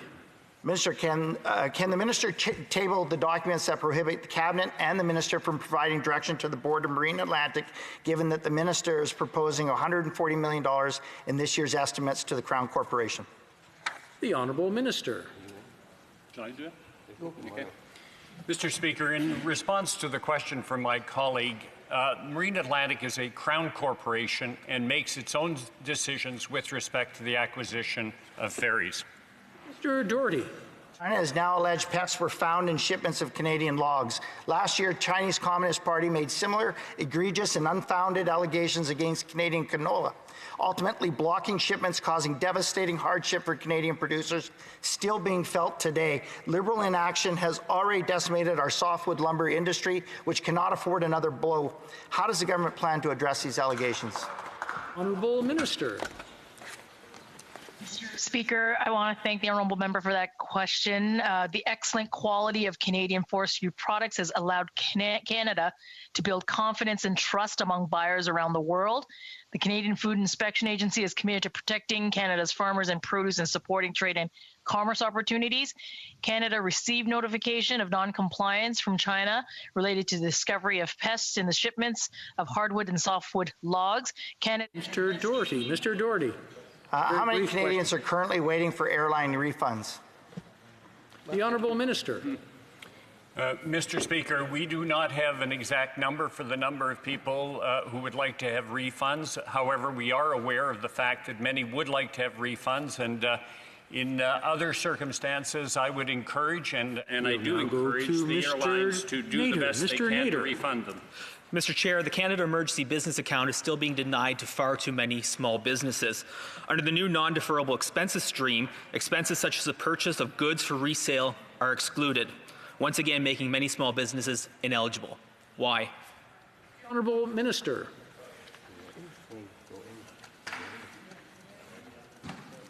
Mr. Speaker, I want to thank the honourable member for that question. I'm pleased that 669,000 businesses have received this support. More businesses will get the support starting this Friday. Thank you. Mr. Nader. Mr. Chair, that doesn't answer the question. Under the new stream, many expenses that are normal to businesses, especially farm businesses, aren't eligible. For example, for farmers and agribusinesses, the cost of livestock feed, seed, and fertilizer are not considered non-deferrable expenses for the purposes of the Canada Emergency Business Account. To the Minister, what farms does she know of that don't have livestock feed, seed, and fertilizer as expenses? Honourable Minister. Mr. Speaker, I want to thank the honourable member for that question. It is exactly those farm businesses that we want to see helped through the Canada Emergency Business Account, and non-deferrable expenses is exactly the expense that this account and these loans will help those businesses. I look forward to continuing to work with our farming businesses across the country, all businesses, so that they are supported through this difficult period. Excluding livestock feed, fertilizer, and seed from the calculation of expenses is actually excluding these farm businesses. Will she change those requirements? Honourable Minister. Throughout this entire time, we have worked steadfastly to listen to feedback from businesses. And we will continue to do that. Nothing is more important to us than ensuring our businesses are supported through this difficult time. Go back to Mr. Nader. Mr. Nader. Mr. Chair, let me help the Minister. One small change that would have an impact is by allowing those without a business checking account access to the Canada Emergency Business Account. Will she make that change that we've advocated for months? The Honourable Minister. Those small businesses that operate on personal accounts absolutely are critical and important. And during this difficult time, we absolutely want to ensure that they are supported. And we will go back to Mr. Nader. Mr. Nader. Mr. Chair, when will that happen? The Honourable Minister. Working as hard as we can, as fast as we can, to make sure those businesses are supported. Mr. Nader. Mr. Chair, mental health, and in particular rural mental health, was a challenge before COVID-19, now made all the worse by these events. While many mental health services have shifted online, for those without reliable high-speed internet, the feeling of isolation is made worse. Over the past weekend, I spoke with a local farmer and advocate who had to drive off-site to participate in an online mental health forum to talk about seeking the same therapy that he couldn't access online. When will the government make meaningful improvements to rural internet access so Canadians have access to the services they need? The Honourable Minister. Speaker, like during COVID is incredibly difficult for Canadians, and the lack of access to high-speed internet makes it that much more difficult. We have been working since the beginning of our mandate to connect over 1 million households to high-speed internet, but our work is not done, and we are working to expedite our efforts to ensure every Canadian has universal access to this essential service. Mr. Nader. Mr. Chair, this Sunday is Father's Day. It's also a time that we recognize men's mental health, a cause that my friend from Edmonton Riverbend has long advocated for nearly a decade. Sadly, over 75% of deaths by suicide involve men, and far too many of these are young men. With the isolation caused by COVID-19, access to normal supports is limited. Gyms and fitness centres are closed, affecting both the physical and mental health of Canadians. Far too often, alcohol and drugs are seen as coping mechanisms. To the government, what actions will they take to support mental health services and, in particular, access to addiction services during this time? Honourable Minister. Thank you, Mr. Speaker, and I'm pleased, but certainly affected by the question that I'm hearing. I would like to congratulate the member for raising this very difficult issue. We are, of course, all mindful in this House of the particular difficulties that all Canadians go through, including men and fathers. And I would like to assure this House that we have done very significant things over the last few weeks, including implementing a $350 million community fund, including investment in homelessness, including investment for the mental health abilities of services and of provinces to provide services, including helping provinces and territories pay for the essential frontline workers that are so key in those sorts of circumstances. Nous allons maintenant continuer avec... We will now continue with Mr. Bergeron. Mr. Bergeron. Mr. Chair, the federal government is proposing giving $14 billion to the provinces and Quebec to help them to cover a portion of the costs that they have to pay to deal with COVID-19. We know that the Quebec and the provinces need much more than that, but this money would be welcome nonetheless if the federal government would not impose conditions. Yesterday, when I asked the government to give this money unconditionally, a comic on the other side said, "You just want a blank check." The federal government is not responsible for managing hospitals, long-term care homes, or daycare centers systems, or public transit systems, but it knows what to do. Will the federal government, who has no knowledge of these areas, simply transfer the funds to the governments who do know these needs, who have jurisdiction, and this is Quebec and the provinces? The Honourable Minister.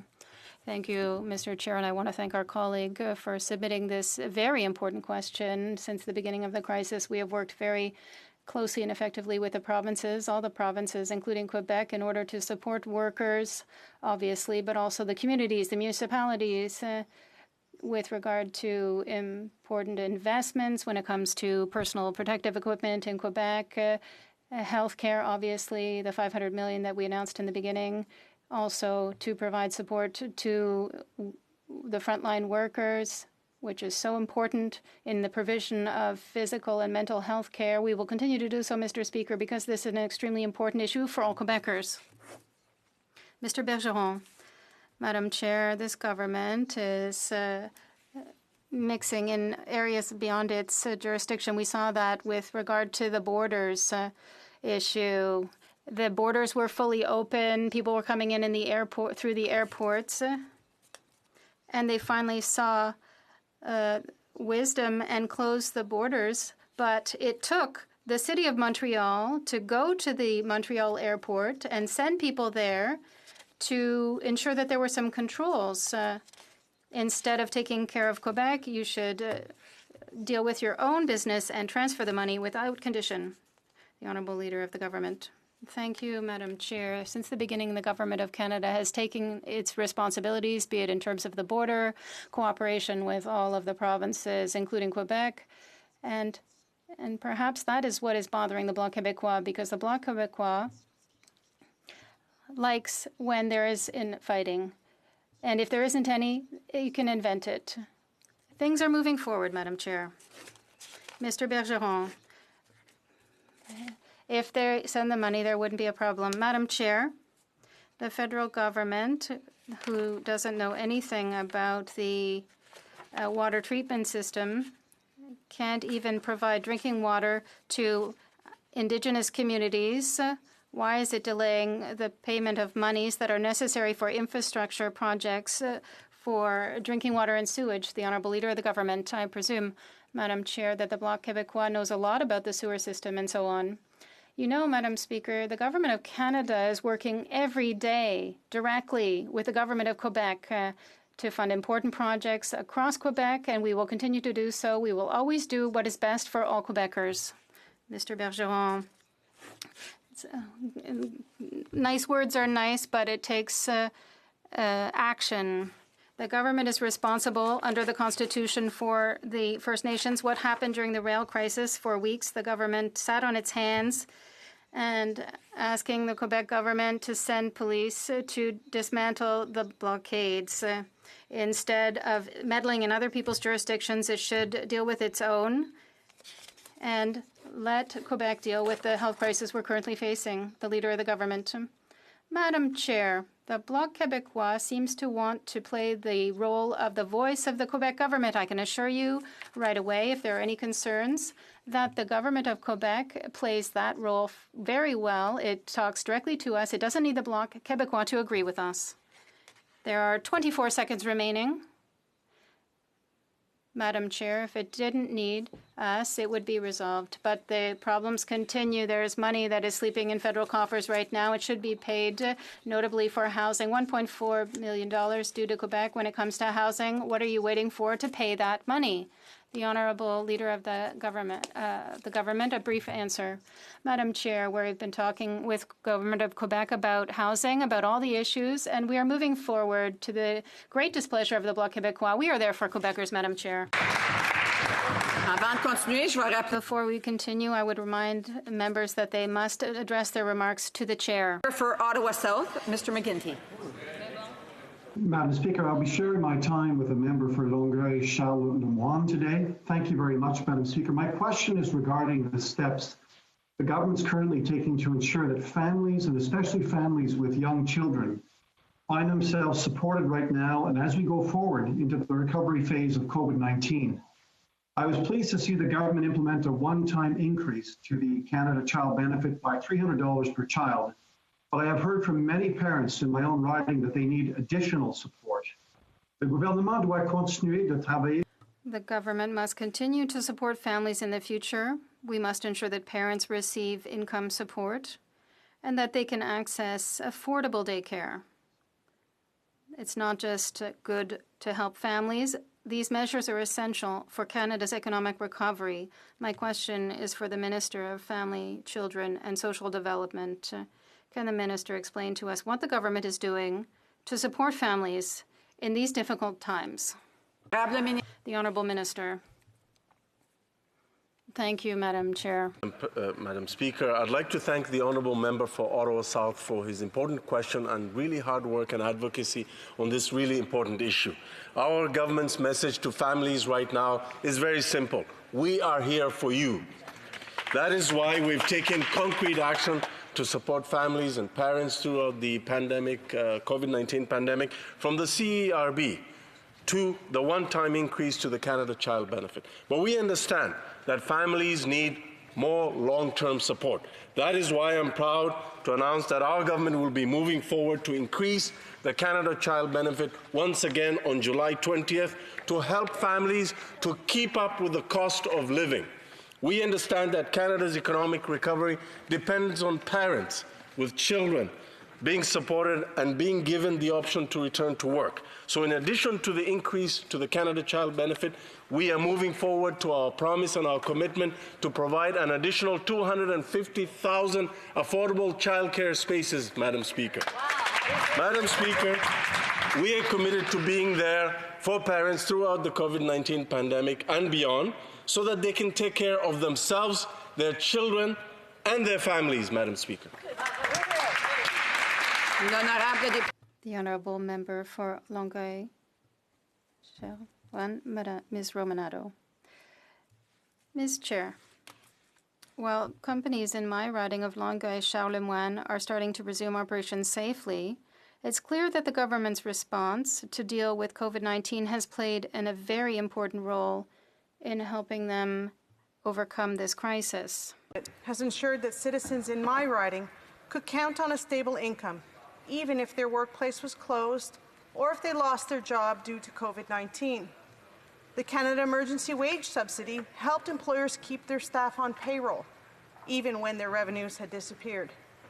And the Canada Emergency Business Account ensures that small businesses in my community can continue to keep the lights on. Madam Chair, now that people are beginning to head back to work and businesses begin to open their doors and serve customers, many are looking to the government for information on how our economy will look in the months to come. Can the Minister of Finance please tell us when he will update this House on the state of the economy and Canada's fiscal position? Thank you. The Honourable Minister of Finance. Madame la Présidente, je tiens à remercier. Madam Chair, I want to thank the member for Longueuil-Charlemagne for the question and her hard work during this crisis. This crisis, we have obviously worked hard to protect the health of Canadians. With the best situation and from a fiscal standpoint among G7 countries with the lowest debt as a function of our economy, we've also been able to deliver direct support to individuals and to businesses across the country, direct support of more than $150 billion to allow them to get through this period of crisis. Now, while the situation continues to be very volatile, and it's obviously difficult for us to know exactly the future in this sort of situation, we do realize that it's important for us to continue to be transparent with Canadians. And that's why, on July 8th, our government will move forward to present an economic snapshot of our current situation to ensure that Canadians understand where we're at and to help them to have confidence in our future together. Thank you, Madam Speaker. The Honourable Member for Nunavut, Ms. Kakak. Madam Chair, I'll be sharing my time with my colleague MP Garrison. 26 members of the Cabinet signed the Black Caucus letter that calls for the federal government to, quote, eliminate the barriers to access to justice and public security for Black Canadians and Indigenous peoples. Madam Chair, we already have a map. We just need this government to follow it. Calls to action and justice from the Truth and Reconciliation Commission, from the Murdered and Missing Indigenous Women and Girls Report, from the Qigitani Truth Commission, from Pauktutit. They are clear and at least a start. The ministers know this. I know this. We all know this. Why are we still being forced to wait to see action instead of just empty words? The Honourable Minister. Madam Speaker, I can commit to ensuring that our government is focused on action and outcomes. And that's exactly why we continue to put measures into place so that we can actually measure not only those actions, but the outcomes, because results matter. We are hearing from communities, and I agree that a lot of work and a lot of conversation has taken place. I make that commitment that we will be focused on action and outcome. My mandate letter is public. I will be working with all departments and agencies to ensure that this work is done. I look forward to working with allies in all parties as well as Canadians from coast to coast to coast. We will get this work done together, Madam Speaker. Ms. Kakak. Madam Chair, you can look at news from before I was born and apply the same issues to today in 2020. When a video was released of an RCMP officer using the door of a police truck to run down and hit a man in Qinghai, many were shocked, but not us in the North. The relationship with the RCMP in the North is so complicated that many don't even call the police because they are afraid for their own safety. We have been let down repeatedly. Black people and Indigenous peoples of this country share those challenges. The federal government has the power to create change. When will we see action, not just empty words? A brief answer from the Minister. Thank you very much, Madam Speaker. It's a very important question, and I want to assure the member that regardless of where they live, all people in Canada deserve to feel safe in their communities, and that, of course, includes Inuit people, and particularly Inuit women. Trust in our policing services is critical to the safety of our communities, and that includes the trust of those who are affected in ensuring that they are heard and their voices are heard. We agree that bias-free and culturally competent policing is essential. We've been working across government and with Pauktutit, as the member opposite mentioned, and with people of Canada to move forward on partnership in their priorities. We'll continue to work with them, Madam Speaker, to bring justice to all Canadians. The Honourable Member for Esquimalt-Saanich-Sooke. The honourable member might want to put his mic on, and we'll restart the clock. Okay, sorry, Madam Chair. This government has had 5 years to introduce legislation to eliminate mandatory minimum sentences, one of the key factors in the systemic racism that has produced a correction system where 30% of those imprisoned are Indigenous people. Now, repeated instances of violence against Indigenous and Black Canadians have resulted in righteous outrage across Canada and a call from the Parliamentary Black Caucus for action to transform policing and reform the justice system, including eliminating mandatory minimums. Here's where the story takes a strange turn. Apparently, 26 out of 36 cabinet ministers signed on to the Black Caucus letter. That's 2/3 of the cabinet, including the Deputy Prime Minister and the Justice Minister. All of them signing as if they haven't been in the government for the last 5 years and have no responsibility for the failure to eliminate mandatory minimum sentences. Instead of just another expression of good intentions, why aren't we seeing legislation being introduced in this House today to eliminate mandatory minimum sentences? The Honourable Minister. Thank the honourable member for his question. I thank him for his commitment to this issue. Our government is committed to advancing sentencing reform that will stand the test of time. We'll continue to work, Madam Speaker, with our provincial and territorial partners and all actors in the criminal justice system, as well as taking advice from our courts and listening to all Canadians. We're committed, Madam Speaker, I can assure the honourable member, to achieving a modern and efficient criminal justice system that addresses the overrepresentation of Indigenous peoples. Minimum mandatory penalties is one subject for investigation that we are looking at. Black, racialized, and marginalized Canadians need to be assured that that the system will not be systemically racist as regards their interactions with the system. We know that that systemic racism exists within the system, Madam Speaker, and we are working to fix it. The Honourable Mr. Garrison, you have 24 seconds left if you'd like to ask a quick question. Thank you, Madam Chair. I'm not doubting the minister's sincerity. I'm doubting this government's commitment to getting the job done. In 2015, the Truth and Reconciliation Commission called for an end to mandatory minimums. Fast forward 3 years to 2019, the Missing and Murdered Indigenous Women and Girls Inquiry called for the elimination of mandatory minimums. Again, the government promised to act, but here we are a year later with no action plan in place for the inquiry's calls to justice. Again, when can we expect to see legislation before this House to eliminate mandatory minimums? The Honourable Minister, a brief answer, once please. Again, Madam Speaker, once again, I thank the honourable member for his very legitimate concern here. We're looking at a variety of different sentencing reform provisions, and one subject matter for what we are looking at includes mandatory minimum reform. The honourable member for Mission, Matskeet, Fraser, Canyon, Mr. Viss. Madam Speaker, Canadians are concerned about our national sovereignty under this Liberal government, and for good reason. They've shut down the Special Committee on Canada-China Relations. The National Research Council of Canada sees no issue collaborating with CanSino Biologics and, by extension, the People's Liberation Army of China on the development of a COVID-19 vaccine. And now we've learned that Minister Champagne, Canada's top diplomat, has liabilities to China's State Bank of over $1 million. Can the federal government provide some shred of assurance that they are committed to defending Canadian sovereignty in the face of an ever-encroaching Beijing government? The Honourable Minister. Apologies, Madam Speaker, my mute was just on. I want to thank the honourable member for that question. Canada has a complex, multidimensional relationship with China. It certainly presents challenge. Our position is clear. Our engagement with China is eyes wide open. Canada has been clear about our principles and our commitment to the rule of law, our deep concern for our citizens.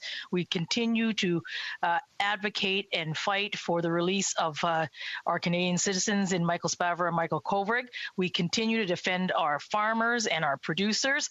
We're going to remain firm and resolute in defending our principles and our interests. Thank you, Madam Speaker. Mr. Viss. Regarding Canadian interests, when can we expect a decision on Huawei, or should Canadians plan for another delay by the government? Honourable Minister. Huawei. decision on Huawei when. Thank you very much. Madam Speaker, we've been very clear that we are conducting a comprehensive review and examining not just technical considerations, but deeply considering the security concerns. For some time now, the Minister of Infrastructure and Communities has foreshadowed a new green-focused COVID-19 infrastructure program. Unfortunately, details are sparse. The communities best acquainted with their local green infrastructure needs are being left out of the discussion entirely. My constituents are concerned especially about the health of the Fraser River and the threat of flooding. Will the Fraser River, the most productive salmon river in the world, receive the supports it needs from this new program? The Honourable Minister. Mr. Speaker, I'm always happy to talk about our investments in green infrastructure, but in protecting our environment generally, this has been huge focus of our infrastructure plan. We've been making investments across the country, both to reduce emissions and also to adapt to the impacts of climate change. I'm happy to talk to the member about possible opportunities, whether it's through my portfolio or through another department. Mr. Viss. Producers in my riding are having trouble securing labor for the upcoming blueberry harvest.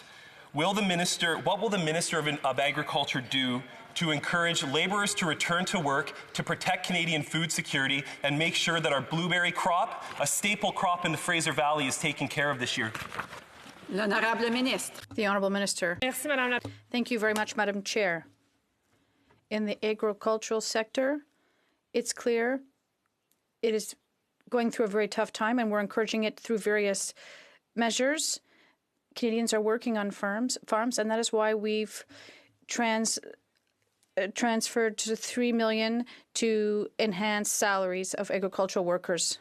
Seasonal laborers actually qualify for that program, because right now we're at risk of losing the entire harvest. We need answers now. Regarding Employment and Social Development Canada, we heard in the HUMIC committee last month that during the pandemic, approximately 19,000 ESDC employees were teleworking, with 12% of staff continuing to come into the office. With over 26,000 employees, this leads me to believe that not all departmental staffs are reporting for duty. Can the ESDC minister inform the House how many employees at ESDC have not been able to complete full-time work since the COVID-19 pandemic began? L'Honorable Ministre. The Honourable Minister. Very proud to highlight the important work of our civil servants in ESDC. They have gone above and beyond to deliver services to Canadians and the benefits that they rely on through Service Canada. We've redeployed 3,000 staff and set up a 1,500 agent call center to ensure that Canadians continue to have access to the benefits that they rely on every single day. Merci beaucoup.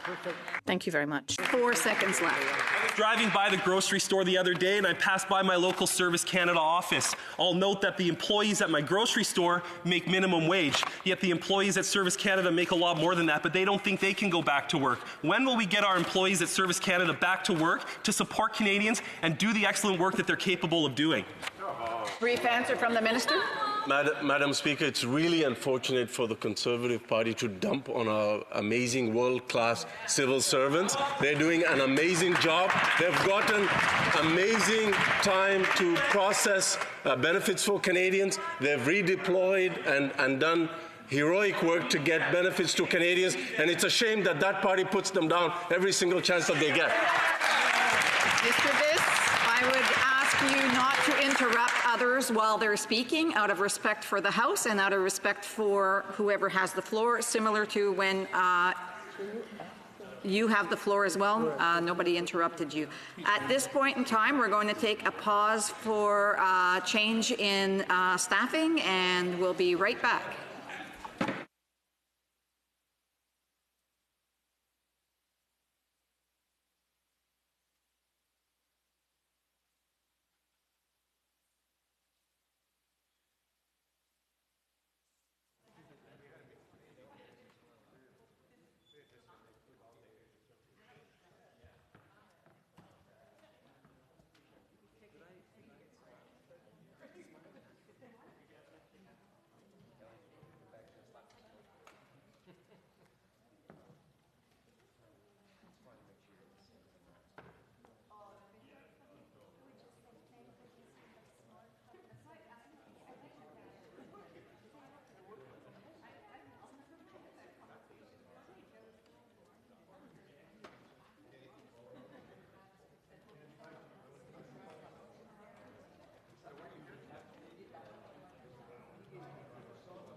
We are ready to restart.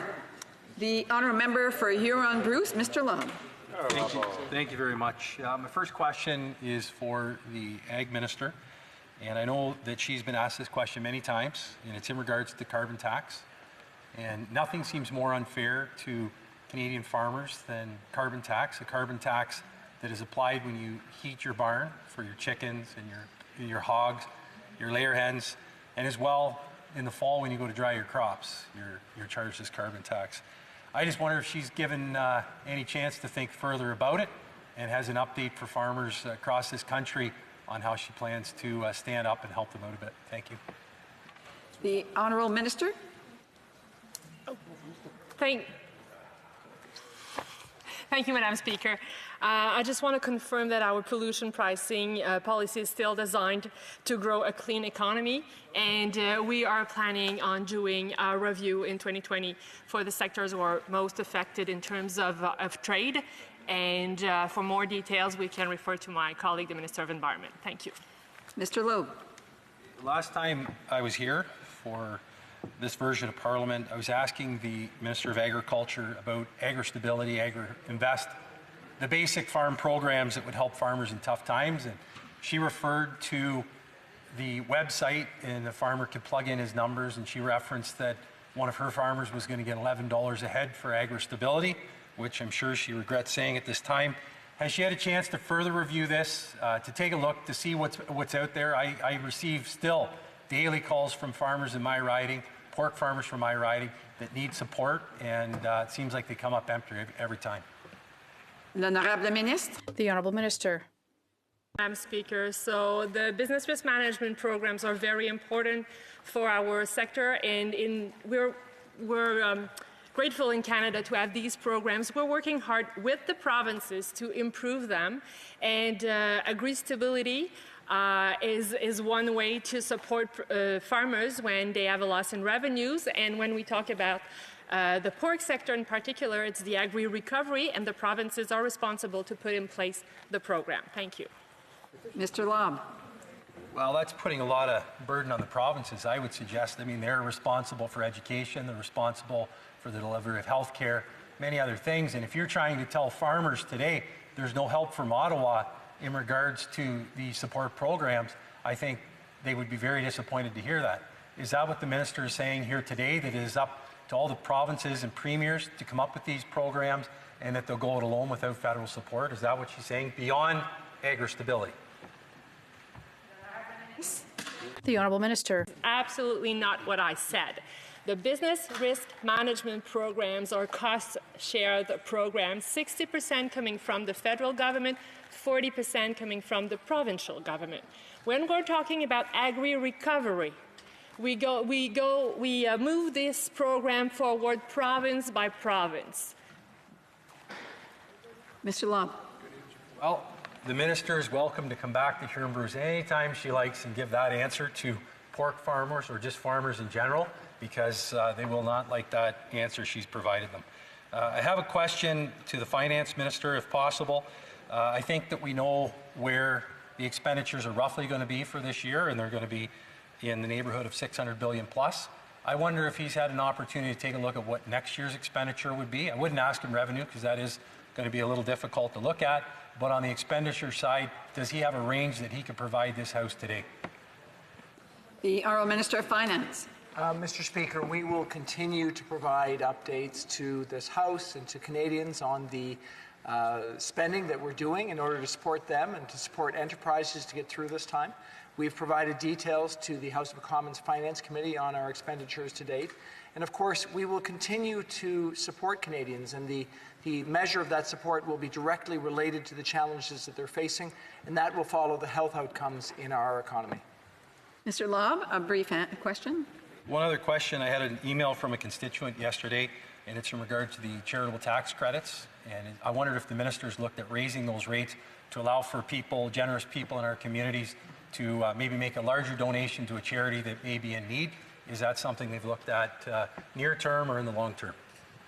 The Honourable Minister of Finance, brief answer. Madam Speaker, well, let me first of all just say that we are always encouraged when we see Canadians step forward and make charitable contributions. We've seen some pretty incredible contributions this week, in fact, one very significant $60 million donation for COVID relief from a family.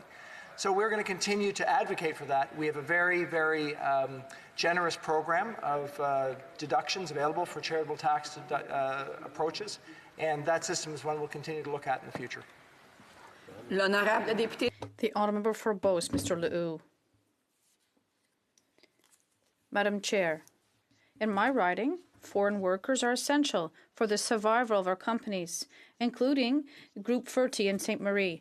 Without these workers, contracts would evaporate, not to mention the cost for receiving these workers wouldn't be reimbursed. When will the government help SMEs? The Honourable Minister. The Honourable Minister. Thank you very much.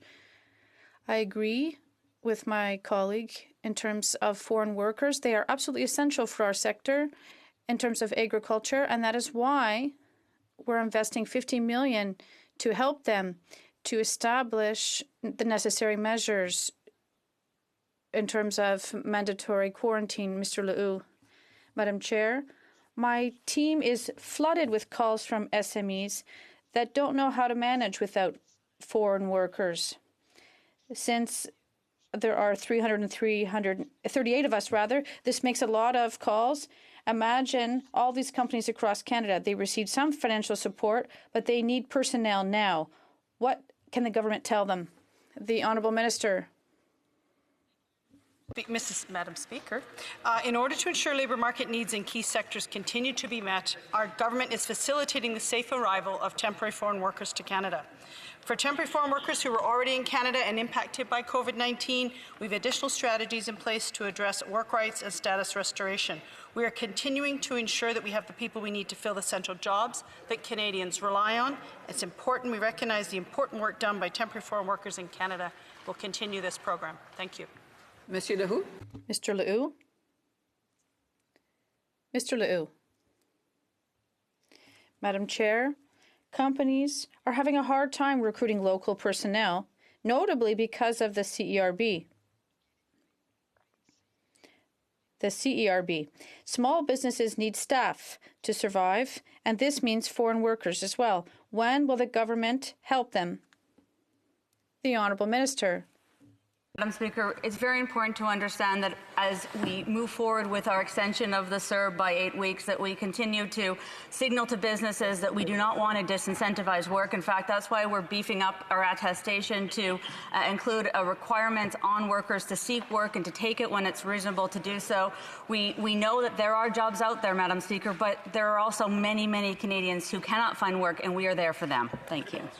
Monsieur Lehoux. Mr. Lehoux. Mr. Lehoux. Madam Chair, several companies and farmers in my riding that depend on foreign workers are very concerned, given the recent news stating that Guatemala and Mexico aren't sending any more workers to Canada. So how will Quebec fill the 9,000 vacant positions because of this? Madam Speaker, we are very concerned about the cases of COVID in temporary foreign worker and who have lost their life. I apologize, and we are making sure that we address the concerns raised by both foreign governments and by employers across the country. We're taking steps. We are a country that values and is committed to worker safety, and we're doing everything we can to make sure all workers are safe and feel safe in their work environments. Thank you. Monsieur Lehoux. Mr. Lehoux. Madam Chair, the Regional Relief and Recovery Fund is very popular in the Beauce region of Quebec, and so much so that the fund will soon run dry. Why? Because the minister dipped into the fund to give to Montreal. Ridings like mine get the leftover scraps. Madam Chair, when will the minister reveal her real plan for the regions? The Honourable Minister. Thank you very much, Madam Chair. I disagree with my colleague. We do have a good plan for the regions. We doubled the budget for regional development, and his colleagues also in large institutions realize this, and they know we've worked really hard. So we want to work with SMEs, support our entrepreneurs in the regions, because the regions are important, and we're there to help them. A quick question, Mr. Liu, Madam Chair. To answer the question, yes, the program was there, but right now, more than half of companies haven't received answers because of a lack of budget. So it takes money, and it takes money now. Quick answer from the minister. The money is there. We've doubled the budget. Mr. Liu, if he has a question about a particular project, he can come to talk to me, and we will discuss it and solve it. Thank you. For Sarnia-Lambton, Ms. Gladue. Thank you, Chair. Last week, the Prime Minister announced that immediate families of Canadians would be able to cross the border from the U.S. to address reunification issues like child custody, medical issues, and spousal reunification. But people who are engaged and people who are long-term partners that are not common law were excluded. And in addition, it's left to the discretion of individual CBSA agents to determine whether or not they can come in. And so will the minister address this gap and provide clear criteria to the CBSA that includes fiancés and those that are long-term partners? The Honourable Minister of Public Safety and Emergency Preparedness. I'd begin by thanking the member opposite for her question and her strong advocacy on this, and I've appreciated her advocacy and her advice. But I would also remind her that the steps that we have taken were put in place to protect the health and safety of Canadians. We have responded to concerns that were raised about the need to keep families together, and that's why we introduced, by ordering council, very clear rules and instructions to CBSA. CBSA is doing the important job of ensuring that all travel to Canada is essential, and they are acknowledging and recognizing the exemptions that have been put in place, which are quite appropriate under the circumstances, Madam Speaker. Ms. Gladue. Well, by excluding long-term partners and people who are engaged, it's actually a charter violation of discrimination based on people's family situations. So that needs to be addressed. There's also property issues that are occurring. Many people in my riding store their boats over in Port Huron. And currently, because it's not as considered essential travel, they have to go hire a foreign national skipper to bring an extra boat to bring their boat over so that it can be cleared, instead of just being allowed to go and retrieve their property. Will the minister provide an exemption for Canadians to retrieve their property from the U.S.?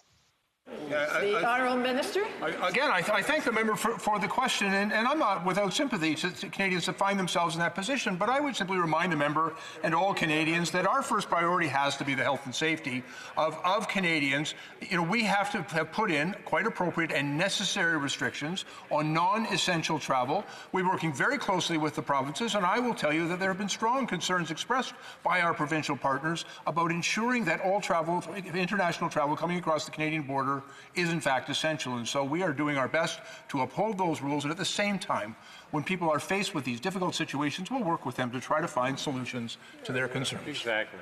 Ms. Gladue. Well said.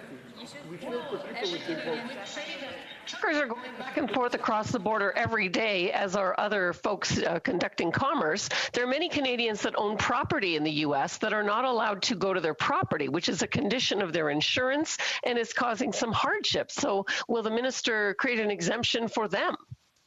The Honourable Minister. Well, and the member opposite quite rightfully identifies some of the hardship that Canadians and all of us have experienced as a result of this pandemic. But the steps that we have put in place are necessary to keep people safe. And I'd also remind the member, the movement of essential trade and goods across our borders is what put food on the shelf. Pharmaceuticals in our drugstores provides Canadians and Canadian industry with the supplies and the equipment that they need to do their job. And the movement of essential workers is also something that is necessary and allowed. Ms. Gladue. The minister needs to be aware that these Canadians who are being put through these hardships are willing to self-isolate and obey all the rules on both sides of the border, and they have rights to access to their property that's being denied by the government extending the border restrictions. Let's move on to the Minister of Finance. The rent subsidy program is not working. There is no incentive for a landlord to apply and give up 25% of their revenue. And so I'm not understanding why the government created a program that has no incentive to participate. The Honourable Minister of Finance. Madam Speaker, I want to thank the member for the question so I can repeat what I said earlier. We've seen that the provinces have moved forward to restrict evictions in many cases of commercial tenants. We do know that this will help to ensure that commercial tenants and landlords can work together to get to an agreement. That is what the emergency rent proposal was intended to do. And we are starting to see many more applications, and I'm confident that we will see this program as successful over the long term. There's 24 seconds left. Currently, there's only 1% uptake in that program, and so I would argue that this program is not successful and there's no incentive. Finally, Norma is a 53-year-old student in my riding that should be eligible for the student benefit because she goes to Lambton College. But when she called to apply, she was told that she's probably fraudulent because nobody attends school at 53. That is ageism. What does the minister have to say about that? A brief answer from the minister. I'm happy to work with the member to see exactly the circumstances of her constituent and work to resolve them. Thank you. The honourable member for Saanich Gulf Islands, Ms. May. Thank you, Madam Chair. We know what the COVID-19 emergency response from government looks like. 1 year ago today, June 17th, 2019, this House voted that we were in a climate emergency. When can we expect to see the government take the climate emergency similarly and seriously? The honourable minister. Thank you, Mr. Speaker, and thank you to the honourable member for her question. Climate change remains a high priority for this government. It is a crisis. It is something that we as Canadians need to address, as does the broader international community. We had made a commitment to move forward to address and exceed the target that we had established previously. We had made a commitment to achieving net zero by 2050. We are fully committed to ensuring that we move forward in a manner that will allow us to achieve both of those. Mrs. May? With all due respect, we know what the government looks like when it's taking an emergency seriously. It listens to the science and it applies the programs that science require. In this case, climate emergency, the scientific advice came in the IPCC report from October 8th, 2018, that the window on 1.5 degrees, the Paris target, was closing. The current target put in place by Stephen Harper is 5 years old and about half of what needs to be done. If this government treated COVID-19 the way they treat climate, we would have told Theresa Tam, we can't stay 6 feet apart. You'll have to be happy with 3 feet. Again, to the minister, when will we see a target consistent with the science? The honourable minister. Thank you, Mr. Speaker. Certainly, climate change is a science issue. It's not a political issue. It's not a partisan, should not be a partisan issue. We are guided by the science in everything that we are doing. We developed the Pan-Canadian Framework, which has 50 different initiatives to allow us to reduce emissions. We have said that we need to go further, and we are in the process of developing an updated plan that will ensure that we do that. We will be standing up a panel to consult the Canadian public on a pathway to net zero by 2050, and are working actively every day to ensure that we do that. Mrs. May? When will we see, I ask the honourable minister, when will we see the requirement under the Paris Agreement for a new target tabled by Canada within calendar 2020? The honourable minister. Thank you, Mr. Speaker. Madam Speaker, we have been very clear that we would be updating our target in advance of the next COP. That has not changed. We will be doing that, and I look forward to being able to bring that forward and discussing with all Canadians. Mrs. May? Thank you, Madam Chair. And to the honourable minister, I don't know. I mean, it's very difficult because clearly there are well-intentioned ministers and well-intentioned people. I asked the honourable minister, do you know the difference between 417 parts per million of carbon dioxide in the global atmosphere with a well-intentioned minister and 417 parts per million in the atmosphere of CO2 with a disinterested or hostile minister? And the answer is no difference at all. We are in a worsening climate emergency, and I need to hear clearly from the minister, and hope I will this time, will we comply with the Paris Agreement and come up with a new target within calendar 2020? I just want to remind the member to address the questions to the chair. The honourable minister. Thank you, Madam Speaker. This government has been very clear we are fully committed to addressing the climate crisis. It is an enormous priority for us. We have put in place a plan. We have worked very hard to develop an additional number of initiatives that will go forward with respect to a new plan and a new target, supplementing the work that was done by the previous Minister of Environment and Climate Change. It is something about which we all feel extremely strongly in this House. Certainly, that's the reason I got into politics in the first place. It's something that I've spent many years of my life working on, and it's something to which I personally and the government as a whole are firmly committed. Mrs. May. I appreciate the good words, Madam Speaker. I've heard them before. What I have not heard is the firm commitment to at least double our target within calendar 2020 to comply with our goal of holding to 1.5 degrees Celsius. It's a critical goal, and the window is closing. We've been in COVID-19, this government has acted with resolve. It's been a whole-of-government approach that has been astonishing. When will we see a similar level of commitment from this government to address the climate emergency? The Honourable Minister. Thank you, Madam Speaker. I think that the honourable member should be aware of, even in the context of a very challenging circumstance with respect to COVID-19, this government has moved forward with key elements of its climate plan, including the pricing on pollution, including ensuring that liquidity for large corporations was put in the context of commitments to climate change. This government has been very clear that this is an enormous priority. It's a priority guided by science. It's a priority that we are working on not just domestically but internationally, and it is something that we will continue to work on because we must.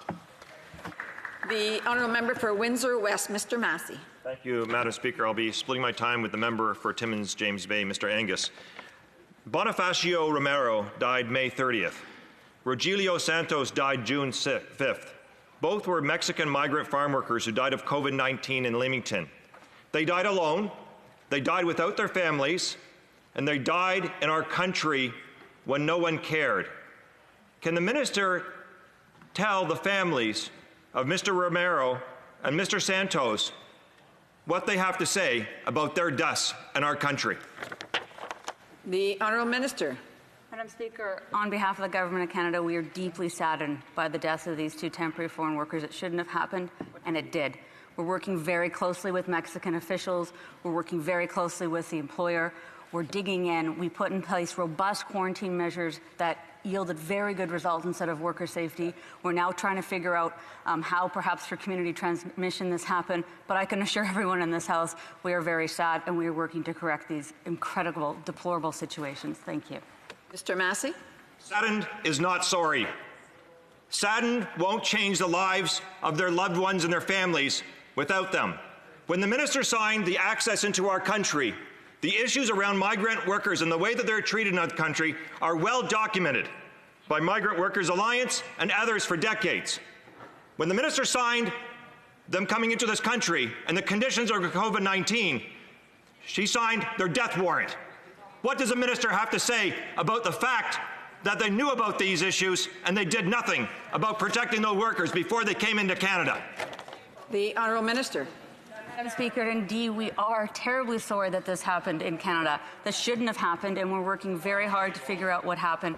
Madam Speaker, we are very proud of the way that we have worker protections in this country, but the temporary foreign worker program is in need of an overhaul, and we are working to make sure that workers' rights are protected. We are working with employers, we are working with farmers, we are working with foreign governments, in particular the Mexican government, and we are deeply, deeply sorry, of course, to the families of these workers.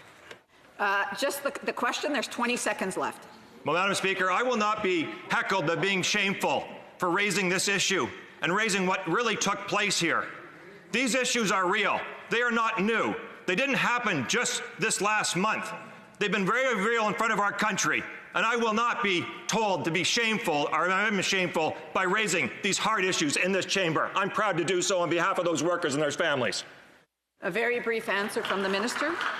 Madam Speaker, since the beginning of COVID, we've been working with countries around the world, including Mexico, to make sure there were sufficient safeguards for workers in place in the quarantine period and beyond. We know that that system is broken, and we are working hard to fix it. And we again sincerely offer our condolences to the families of these workers.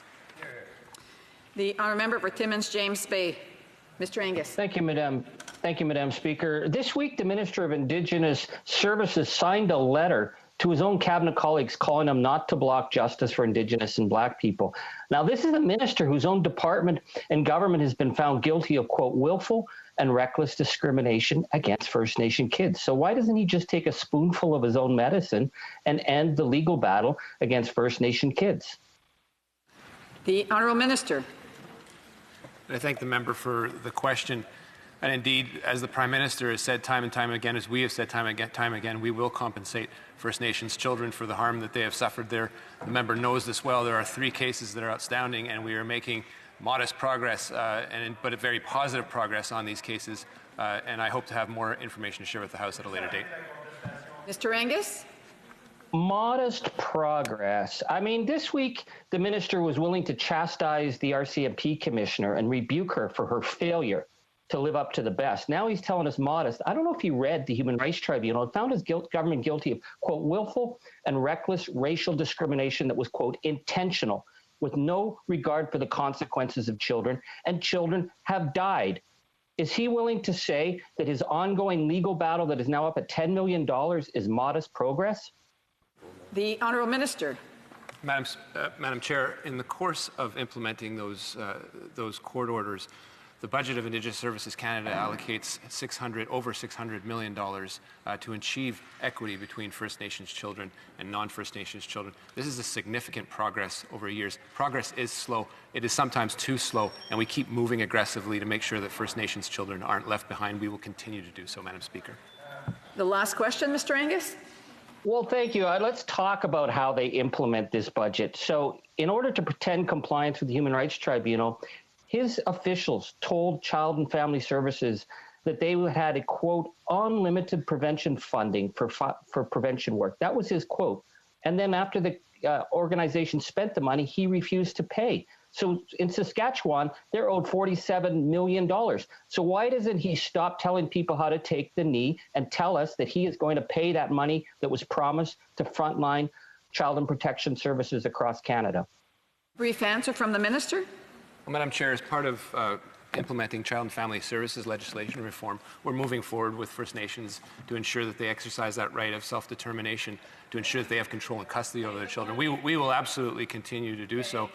We are also, as part of COVID, allowing and ensuring that First Nations communities and children aging out of care are properly supported as well, and the federal government will not cease in order to ensure that First Nations children are indeed properly taken care of on the conditions set forth by First Nations communities. The Honourable Member for La Prairie, Mr. Therrien. Thank you, Madam Chair. I want to come back to the fact that this Liberal Party of Canada, which is in government, used the wage subsidy program for partisan purposes. When I looked at Clause 2 of the program, I was surprised. How is it that the Liberal Party has access to this program? And in Clause 2, it says that those who are entitled are businesses, companies. That's clearly not the Liberal Party. It could be an individual or a charity. Is the Liberal Party of Canada a charity? The Honourable Minister, we decided to use the wage subsidy for all companies across the country in every sector of the economy in order to protect the ability for them to continue their employment. It's a very important measure. It will ensure that we can keep our economy going and protect workers across the country. Mr. Therrien, he says it's for all companies, but the Liberal Party of Canada is not a company. I was a little bit bold in my question. They have their backs to the wall and they can't answer the question. It's too embarrassing. But here, I think, is where they are. Organizations is set out in the regulations. Is it here where the Liberal Party of Canada was able to get the wage subsidies set out for companies? It was through regulations? The Honourable Minister, Madam Chair, I think that all the MPs in the House understand that it is essential in this situation, this crisis, to protect employees. That is our goal. And this was done with the emergency benefit and also with the wage subsidy program. We will continue with an approach that will help Canadians across the country. if they are in difficulties because of COVID-19. The honourable member, Mr. Thériault. Wait for your light. Now we know that it's for organizations set out in the regulations that were able to get the wage subsidy. My question is simple, and I don't know if they're going to answer.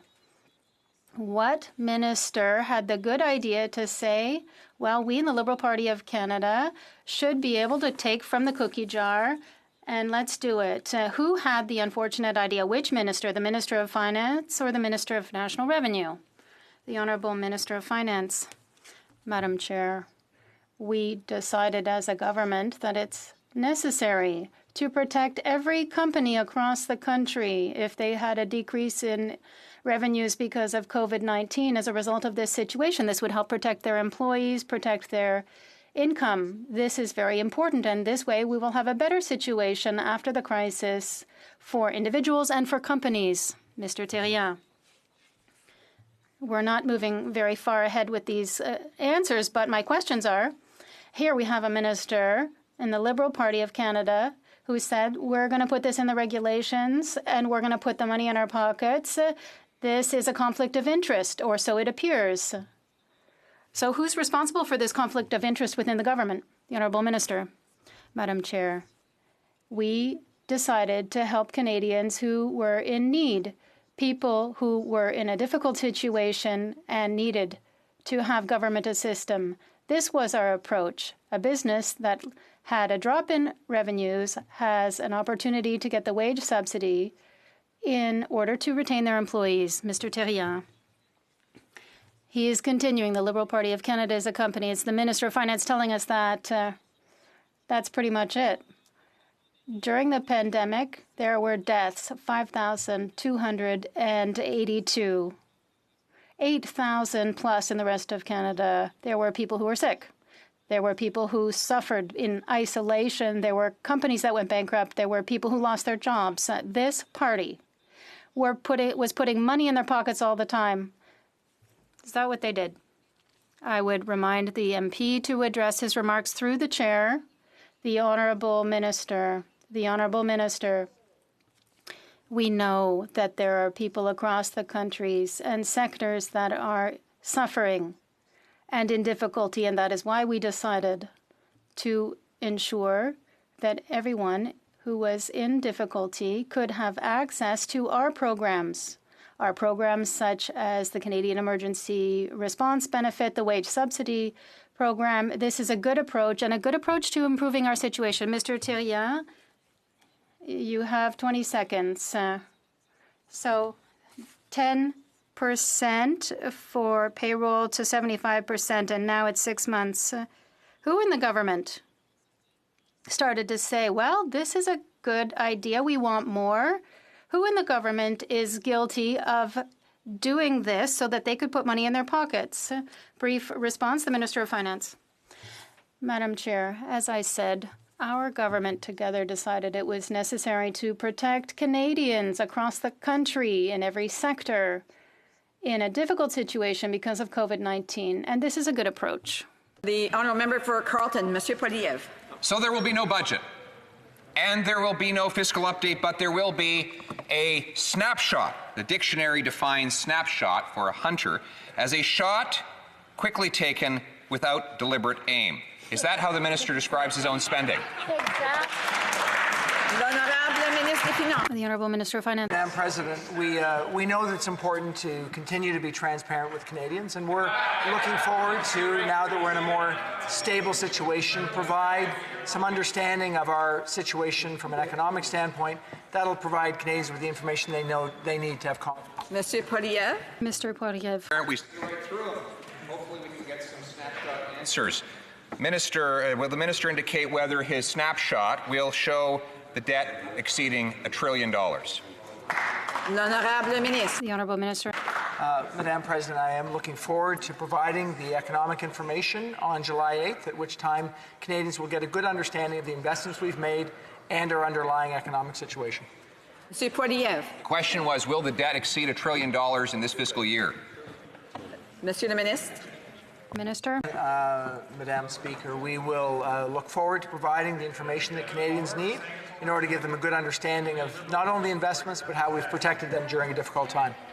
Mr. Poilievre.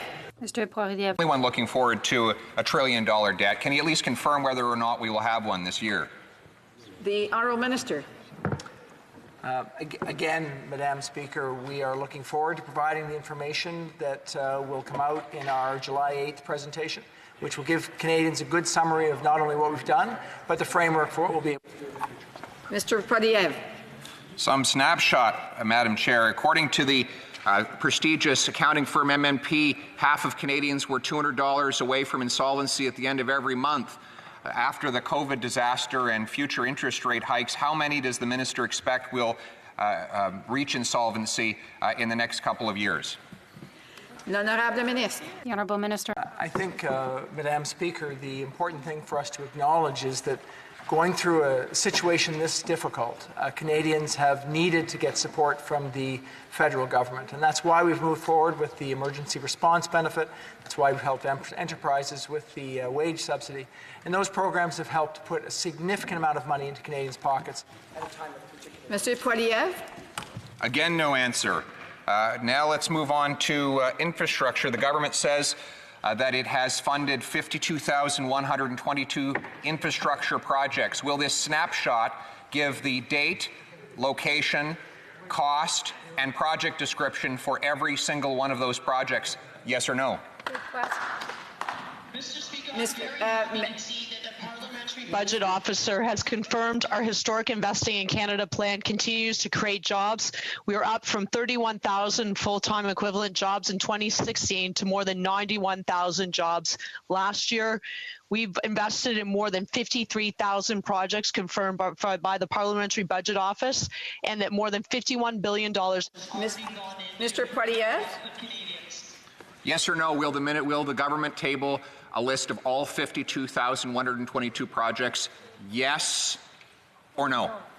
Honourable Minister. Mr. Speaker, I know how much the member opposite loves reading reports, so I encourage him to read the Parliamentary Budget Office report, where he confirms the more than 53,000. Mr. Poilievre. I did actually did read the report, and it confirms that the government has not supplied a list for all 52,000 projects. There are roughly 20,000 projects missing. Simple question. Will the government provide a complete list of all of these projects?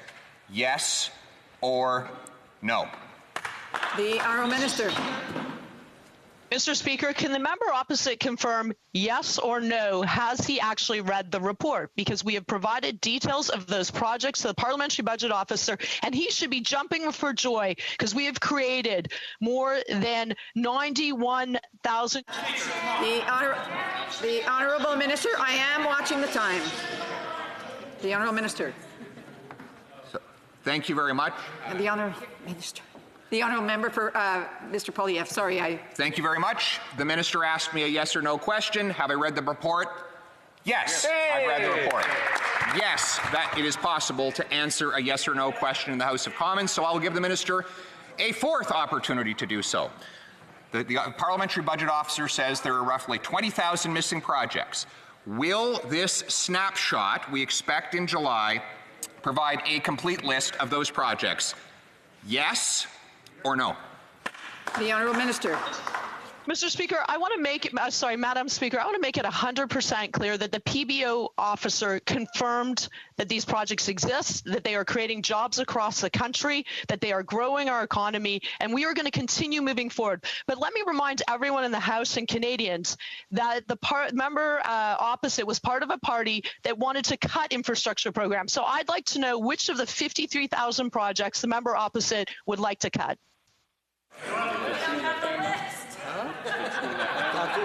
Please note that pursuant to the order made on May 26, the House is set to meet at the conclusion of the proceedings of today's meeting for the sole purpose of considering the business of supply.